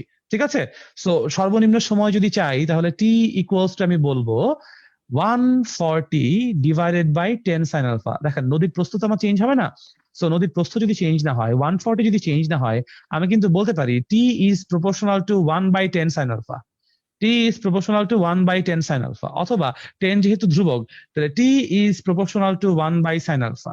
সাইন আলফার মান যদি সর্বোচ্চ হয় টি সর্বনিম্ন হবে, সাইন আলফার মান যদি সর্বোচ্চ হয় টি তখনই মিনিমাম হবে, টি তখনই মিনিমাম হবে যদি সাইন আলফার মান ম্যাক্সিমাম হয়, যদি সাইন আলফার মান ম্যাক্সিমাম হয়। আমাকে একটু জানান সাইন আলফার সর্বোচ্চ মান কত? আমাকে একটু জানান সাইন আলফার সর্বোচ্চ মান কত? সাইন আলফার সর্বোচ্চ মান হচ্ছে 1। ঠিক আছে, সাইন আলফার সর্বোচ্চ মান হওয়া যায় কত? 1। সাইন আলফার সর্বোচ্চ মান যদি 1 হয় তাহলে আমরা বলতে পারি v y equals to 10 sine alpha is equals to হচ্ছে গিয়ে 10 আসবে, ভিওয়াই এর মানটা কতটুকু আসবে? 10 আসবে। ঠিক আছে, তার মানে কি? তার মানে হচ্ছে আপনাদের এই যে নদী আছে সেই নদীতে আপনাকে একদম সোজা ওয়াই অক্ষ বরাবর এবার রওনা করতে হবে, কারণ আলফা তখন হতে হবে 90 ডিগ্রি, আলফা তখন হতে হবে 90 ডিগ্রি। কথা হচ্ছে আলফা কেন 90 ডিগ্রি হতে হবে? আলফা কেন আমরা 90 ডিগ্রি চাই? কারণ আলফা যদি শুধুমাত্র 90 ডিগ্রি হয় তখনই কেবলমাত্র আমাদের নৌকার বেগের ম্যাক্সিমাম উপাংশটা ওয়াই অক্ষ বরাবর, যেহেতু সরণটা আমার ওয়াই অক্ষে লাগবে, যেহেতু সরণ ওয়াই অক্ষে, যেহেতু সরণ ওয়াই অক্ষে, যেহেতু সরণ ওয়াই অক্ষে, সুতরাং বেগ ম্যাক্সিমাম হইতে হবে কোন অক্ষে? বেগ সর্বোচ্চ হইতে হবে কোন অক্ষে? ওয়াই অক্ষে। আপনি যেই দিকে দূরত্ব অতিক্রম করতে চান সেই দিকে যদি আপনার সর্বোচ্চ বেগ না থাকে তাহলে তো আপনি কখনোই কম সময়ে যেতে পারবেন না। মনে করেন আপনি এখান থেকে কোনো নির্দিষ্ট জায়গায় যেতে চান, যত জোরে যাবেন, যত দ্রুত যাবেন, যত বেগ বেশি হবে আপনার, তত আপনার জন্য হচ্ছে গিয়ে কি হবে? আলটিমেটলি দূরত্ব অতিক্রম সোজা হবে। সো বেগ ম্যাক্সিমাম হবে যদি হচ্ছে গিয়ে ওয়াই অক্ষে সরণটা আমার করতে হয়, বেগ ম্যাক্সিমামও করতে হবে ওয়াই অক্ষে, আর কোথাও না। ওয়াই অক্ষে আমাদের ম্যাক্সিমাম ভেলোসিটি লাগবে। একটা জিনিস চিন্তা করে দেখেন, এই হচ্ছে গিয়ে এই জিনিসটা ভালো মতো ব্যাপারটা বুঝেন। ঠিক আছে, আমরা যখন হচ্ছে গিয়ে এই পুরো সিনারিওতে যখনই রওনা করব এবং আমাদের এই 10-এর একটা উপাংশ 10 কজ আলফা যদি আমরা হচ্ছে সেটাকে স্রোতের বেগ নাকচ করতে কাজে লাগাই, সেটা কিন্তু আমার নদী অতিক্রম করতে সাহায্য করছে না, নদী অতিক্রম করতে সাহায্য করছে শুধুমাত্র 10 সাইন আলফা। তার মানে সর্বনিম্ন সময় অতিক্রম করার জন্য 10 কজ আলফা একটা অপচয়, আমি 10 কজ আলফা করতে পারবো না। সুতরাং আপনারা বুঝতে পারছেন হয়তোবা আমার জন্য আলফা ইকুয়ালস টু যদি 90 ডিগ্রি হয়, আলফা ইকুয়ালস টু যদি 90 ডিগ্রি হয় তখন হচ্ছে গিয়ে আমরা সর্বনিম্ন সময়ে এই পার থেকে ওই পারে যেতে পারবো। তার কারণ কি? আলফা 90 ডিগ্রি হওয়া মানে আমার নদীর বেগের ম্যাক্সিমাম উপাংশটা ওয়াই অক্ষ বরাবর এবং সুন্দর করে আমরা সোজা ওই পারে হচ্ছে গিয়ে চলে যাব। ঠিক আছে, ওকে ভাইয়া, স্রোতের বেগ অবশ্যই কার্যকর থাকবে, কিন্তু স্রোতের বেগটাকে আমি এখানে চিন্তা করতেছি না। যখনই আমরা সর্বনিম্ন সময়ে যাওয়ার চিন্তা করছি তখন স্রোতের বেগ আমার পথ বাড়াই দিল, কমাই দিল, বাঁকাই দিল, এগুলা চিন্তাই করতেছি না। সর্বনিম্ন সময়ের জন্য সরণ যেই অক্ষে সেই অক্ষে ম্যাক্সিমাম ভেলোসিটি, সরণ যেই অক্ষে সেখানে ম্যাক্সিমাম ভেলোসিটি, যেখানে সরণ সেখানে ম্যাক্সিমাম ভেলোসিটি রাখতে হবে। দ্যাট ইজ ওয়াই আলফা কত ডিগ্রি হইতে হবে? আলফা হইতে হবে 90 ডিগ্রি। ঠিক আছে, এটাই এটাই, ঠিক আছে ভাইয়া। নৌকার বেগ এই জন্য সমবেগ, তার কারণ হচ্ছে নৌকার এখানে কোথাও কোনো বাহ্যিক বলের কথা বলা নাই, কোথাও বলা নাই যে এখানে এক্সটার্নাল ফোর্স আছে, ফোর্স দিয়ে আমি নৌকার ত্বরণ ঘটাবো। তো যেহেতু কোনো বল নাই, তার মানে নৌকা সমবেগে আছে, একদম সিম্পল, ঠিক আছে। ওকে, ওকে, আচ্ছা। আর যদি আপনি হচ্ছে গিয়ে আলফা বের করে ফেলেন, আলফা বের করে ফেলেন, আলফা বের করলে আপনি হচ্ছে গিয়ে ঘ নাম্বারটা ইজিলি অ্যান্সার করতে পারবেন। ঘ নাম্বারটার টাইম কতটুকু লাগবে? 140/10 বা 14 সেকেন্ড। সর্বনিম্ন সময় কতটুকু লাগবে? 14 সেকেন্ড, ঠিক আছে। বাকি যেই দুটো অঙ্ক আছে, ঠিক আছে, সেই দুটো অঙ্ক আমি আপনাদের জন্য হোমওয়ার্ক দিয়ে দিব। হোমওয়ার্ক আপনারা এই গ্রুপে দিতে পারেন, আপনারা চাইলে আমাকে পার্সোনালি ইনবক্স দিতে পারেন, ঠিক আছে, যেভাবে আপনাদের সুবিধা সেভাবে দিবেন। কিন্তু আপনারা হোমওয়ার্ক গুলা করবেন, এই দুটো অঙ্ক আপনাদের জন্য হোমওয়ার্ক থাকবে। যদি হোমওয়ার্ক না করতে পারেন, আমি আপনাদের জন্য এই দুটো অঙ্ক করে দিব, ঠিক আছে। বাট এই দুটো অঙ্ক আপনাদের পারা উচিত। নৌকার বেগ কত হবে এবং নৌকার অতিক্রান্ত দূরত্ব কত হবে, কখন? সর্বনিম্ন সময়ে দূরত্ব অতিক্রমের জন্য, সর্বনিম্ন সময়ে দূরত্ব অতিক্রমের জন্য, ঠিক আছে। ওকে, ঠিক আছে, ঠিক আছে। আর এয়ার রিলেটেড কোনো টার্ম আসলে ভাইয়া ওই রকম সিচুয়েশন যদি আসে, আমরা তখন ডিল করে নিব, সমস্যা নাই, সমস্যা নাই, ঠিক আছে। তো আপাতত এতটুকুই মাথায় রাখেন। আশা করি এই অঙ্কটুকু আপনাদেরকে ক্লিয়ার করতে পারছেন। তো আপনারা এটা প্লিজ করে দিবেন, করে আমার জন্য দিবেন। এবং এই অঙ্কটা যে এ নট ইকুয়ালস টু বি হলে এ প্লাস বি ইকুয়ালস টু 0 সম্ভব হওয়া সম্ভব কিনা ব্যাখ্যা করো। এটা খুবই সিম্পল। যদি এ এবং বি এর মান সমান না হয়, ঠিক আছে, এ প্লাস বি মানে কি? আর ম্যাক্সিমামের জন্য, আর ম্যাক্সিমামের জন্য, আর ম্যাক্সিমাম কত? আর ম্যাক্সিমাম হচ্ছে এ প্লাস বি হবে। এবং আর মিনিমাম কত? আর মিনিমাম হবে এ মাইনাস বি। যদি এ এবং বি এর মান সমান না হয়, তাহলে কখনোই আমরা এ প্লাস বি এর মান শূন্য পাবো না, এটুকু বুঝতে পারতেছেন, ঠিক আছে। কখনো শূন্য হওয়া সম্ভব না। এটা খুবই সিম্পল একটা জিনিস ছিল, খুবই একটা সিম্পল জিনিস ছিল। হোমওয়ার্ক তো ভাই আপনারা পেয়ে যাবেন, আপনাদের জন্য আমি হোমওয়ার্ক দিয়ে দিব, ঠিক আছে। হোমওয়ার্কের জন্য আলাদা করে একটা পোস্ট আমি দিয়ে দিব ইনশাল্লাহ, ঠিক আছে, কোনো সমস্যা নাই, কোনো সমস্যা নাই। এনিওয়েজ, এরপরে হচ্ছে কি আমরা চলে যাব 3f এবং 3f ভেক্টর দ্বয়ের লব্ধি ভেক্টর হচ্ছে আর। প্রথম ভেক্টরকে দ্বিগুণ করা হলে লব্ধি ভেক্টরও দ্বিগুণ হয়। ভেক্টর দ্বয়ের অন্তর্বর্তী কোণ নির্ণয় করো। এটাও আপনাদের জন্য আমি হোমওয়ার্ক দিব, বিকজ এটা খুবই সিম্পল একটা প্রবলেম, এটাও হোমওয়ার্কের মধ্যে পড়ে যাবে। তারপর তারপর দেখি কি আছে। কোন একটি নদীতে একটি দাঁড়ের নৌকার স্রোতের অনুকূলে বেগ 18 কিলোমিটার এবং প্রতিকূলে বেগ 6 কিলোমিটার, ঠিক আছে। প্রশ্ন করা হচ্ছে নৌকাটিকে কোন দিকে চালনা করলে তা সোজা অপর পারে পৌঁছাবে এবং নৌকাটি কত বেগে চলবে। এরকম একটা অঙ্ক আমরা মাত্রই করে আসছি। সো এই অঙ্কটাও আপনাদের জন্য আমি হচ্ছে গিয়ে হোমওয়ার্কে দিয়ে দিব, ঠিক আছে। এই অঙ্কটাও আপনাদের জন্য হোমওয়ার্কে ইনশাল্লাহ দিয়ে দিব। ওকে, ওকে, চমৎকার, চমৎকার, চমৎকার। এরপরে কি বলা হচ্ছে? এরপরে বলা হচ্ছে একটি বস্তুকে 50 নিউটন বল দ্বারা পশ্চিম দিকে, 20 নিউটন বল দ্বারা উত্তর দিকে টানা হচ্ছে। এই অঙ্কটা হোমওয়ার্ক পারবেন? এগুলো আপনারা পারবেন, আমার দৃঢ় বিশ্বাস আছে এই অঙ্কটা পারবেন। হোমওয়ার্ক প্লিজ, এগুলো হোমওয়ার্ক দিচ্ছি, হোমওয়ার্ক গুলো করে দিবেন, ঠিক আছে। ভেক্টরের সাহায্যে প্রমাণ করে অর্ধবৃত্তস্থ কোণ, এটা আপনারা ম্যাথে পড়বেন, এটা আমার করানোর দরকার নাই এখন। এই অঙ্কটা দেখি। দুটি বলের বৃহত্তম লব্ধি 10 নিউটন এবং ক্ষুদ্রতম লব্ধি 4 নিউটন। বল দুটি পরস্পরের সাথে 90 ডিগ্রি কোণে ক্রিয়া করলে লব্ধির মান কতটুকু হবে, ঠিক আছে। সো আমরা যে বুঝতে পারছি যে একটি বল ধরে নিচ্ছি পি এবং অন্য একটি বল ধরে নিচ্ছি আমরা কিউ, ঠিক আছে। সো বলেছে বৃহত্তম লব্ধি 10 নিউটন, তার মানে কি R is equals to P plus Q যখন, তখন আমাদের লব্ধি হচ্ছে 10 নিউটন। এবং আর প্রাইম সর্বনিম্ন লব্ধি কত? 4 নিউটন, তার মানে p minus q equals to হচ্ছে 4, তাই না? সো যদি আমি এটাকে যোগ করি, 2p ইকুয়ালস টু পাচ্ছি আমরা হয়তো বা 14।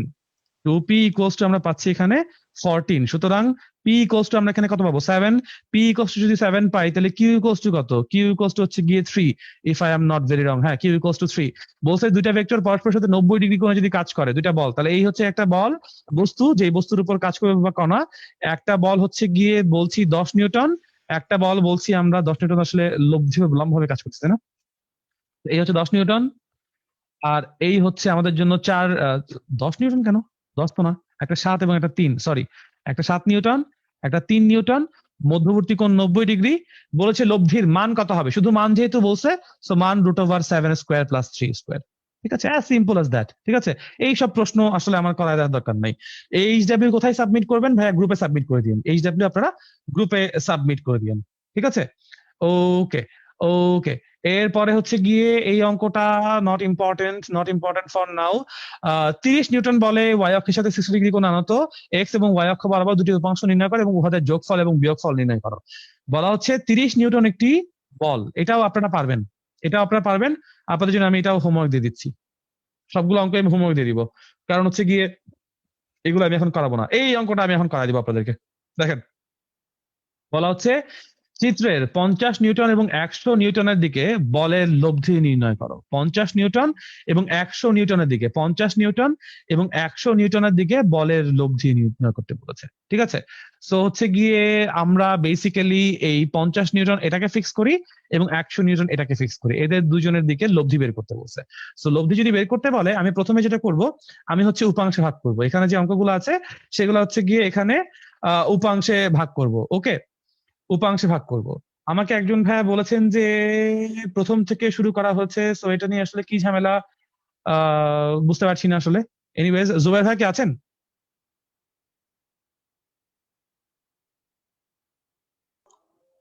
ফাহিম ভাইয়া? আসসালামু আলাইকুম ওয়ালাইকুম ভাইয়া। আসসালাম ভাইয়া। হুম, জুবাইর ভাইয়ের প্রবাবলি একটু নেটে প্রবলেম হয়েছে, সো আপনাকে হোস্ট করে দেওয়া হয়েছে আর কি। সো যদি আমাকে ওকে, হোস্ট করে দিতেন চমৎকার। তাহলে ভালো হতো। আমি তাহলে আপনাকে হোস্ট করে দিচ্ছি, অবশ্যই অবশ্যই, একটু অপেক্ষা করেন না ভাইয়া। আচ্ছা ভাইয়া। মেক হোস্ট হয়ে গেছেন বোধহয়, তাই না? জি ভাইয়া, থ্যাংক ইউ। ওকে, ঠিক আছে। ওকে, ডান। 10 ms হোস্ট আছে এখন। আচ্ছা, ওকে যাই হোক, ওকে, সমস্যা নাই। আমরা হচ্ছে গিয়ে যাই, যেটা বলছিলাম যে এই যে 60 নিউটন যে ভেক্টর মানে বলটি আছে, তাকে আমি দুইটা উপাংশ ভাগ করতে চাই। দেখেন এই কোণটা যেহেতু 70 ডিগ্রি, এই অ্যাঙ্গেলটা 70 ডিগ্রি, সো এই অ্যাঙ্গেলটাকে আমি 70 ডিগ্রি বলবো। এই উপাংশটুকু হবে আমাদের জন্য 60 cos 70, আর এই উপাংশটুকু হবে আমাদের জন্য 60 sin 70। ঠিক আছে, আচ্ছা। আবার এই অংশটুকু যেহেতু 30 ডিগ্রি কোণে দেওয়া আছে, এই উপাংশটুকু যেহেতু 30 ডিগ্রি কোণে দেওয়া আছে, সো এই হচ্ছে গিয়ে আমরা ধরে নিচ্ছি একটা উপাংশ 30, এই উপাংশটা হবে 30, এটা যেহেতু 30 তার মানে এটা হচ্ছে 50 cos 30, আর এটা হচ্ছে আমাদের জন্য 50 sin 30। ওকে, ডান, এইটুকুই।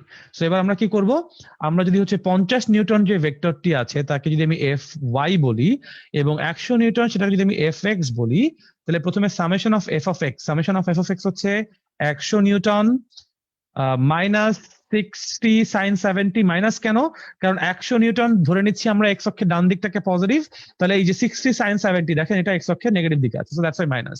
আবার 50 cos 30 সেটাও কোন দিকে আছে? এক্স অক্ষের নেগেটিভ দিকে আছে, সো মাইনাস 50 cos 30। ঠিক আছে, এবং summation of F of y, summation of F of y নিয়েও যদি চিন্তা করি, তাহলে 60 cos 70 সেটা উপরের দিকে ওয়াই অক্ষ বরাবর, তারপর 50 সেটাও ওয়াই অক্ষের উপরের দিক বরাবর, মাইনাস 50 sin 30, দেখেন এই যে 50 sin 30 সেটা ওয়াই অক্ষের নিচের দিকে, সো মাইনাস 50 sin 30। ঠিক আছে, তো এই যে summation of F of x করে ফেলেন, summation of F of y করে ফেলেন, সো এইটাই হচ্ছে গিয়ে সিম্পলি কিন্তু আমরা করে ফেলতে পারবো। ঠিক আছে, এটা কিন্তু সিম্পলি আমরা করে ফেলতে পারবো। ওকে, চমৎকার।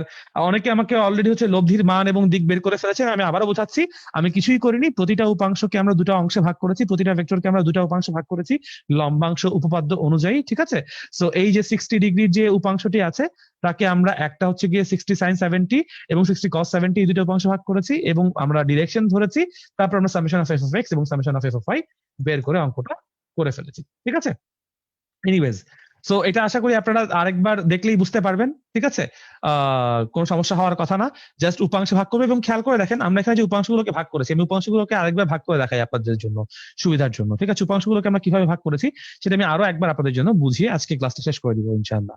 সো দেখেন এই যে 60 নিউটন যেই বলটি আছে, সেই 60 নিউটন বলটির জন্য এক্স অক্ষে, যেহেতু এটা এক্স অক্ষে মানে আমাদের দ্বিতীয় চতুর্ভাগে এক্স ও নেগেটিভ হবে, ওয়াই হবে পজিটিভ, এক্স হবে নেগেটিভ, ওয়াই হবে পজিটিভ। ঠিক আছে, তো তাহলে আমরা এই কোণটা এবং এই কোণটা সমান কোণ চিন্তা করে এটাকে বলতে পারবো 60 cos 70, এবং এটাকে বলতে পারবো না 60 sin 70। দ্যাটস ইট, জাস্ট উপাংশে ভাগ করা, জাস্ট ভেক্টর উপাংশে ভাগ করা, এবং নিচে যে এই দুটা ভেক্টর আছে তাদেরকে উপাংশে ভাগ করেছি সিমিলার ওয়েতে।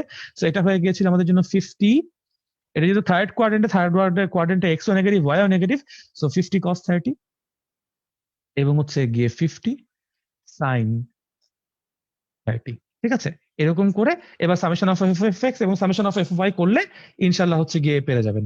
ঠিক আছে, সো আলহামদুলিল্লাহ, আশা করি বুঝতে পেরেছেন। অনেক ধন্যবাদ সবাইকে, আজকে হচ্ছে গিয়ে এই পর্যন্তই রাখছি। জুবাইর ভাই কি আছেন? জুবাইর ভাই তো ভাই চলে আমি এসেছেন, বা আছি। ফাহিম ভাই? এতক্ষণ থেকে সবাইকে ক্লাস করার জন্য অসংখ্য ধন্যবাদ।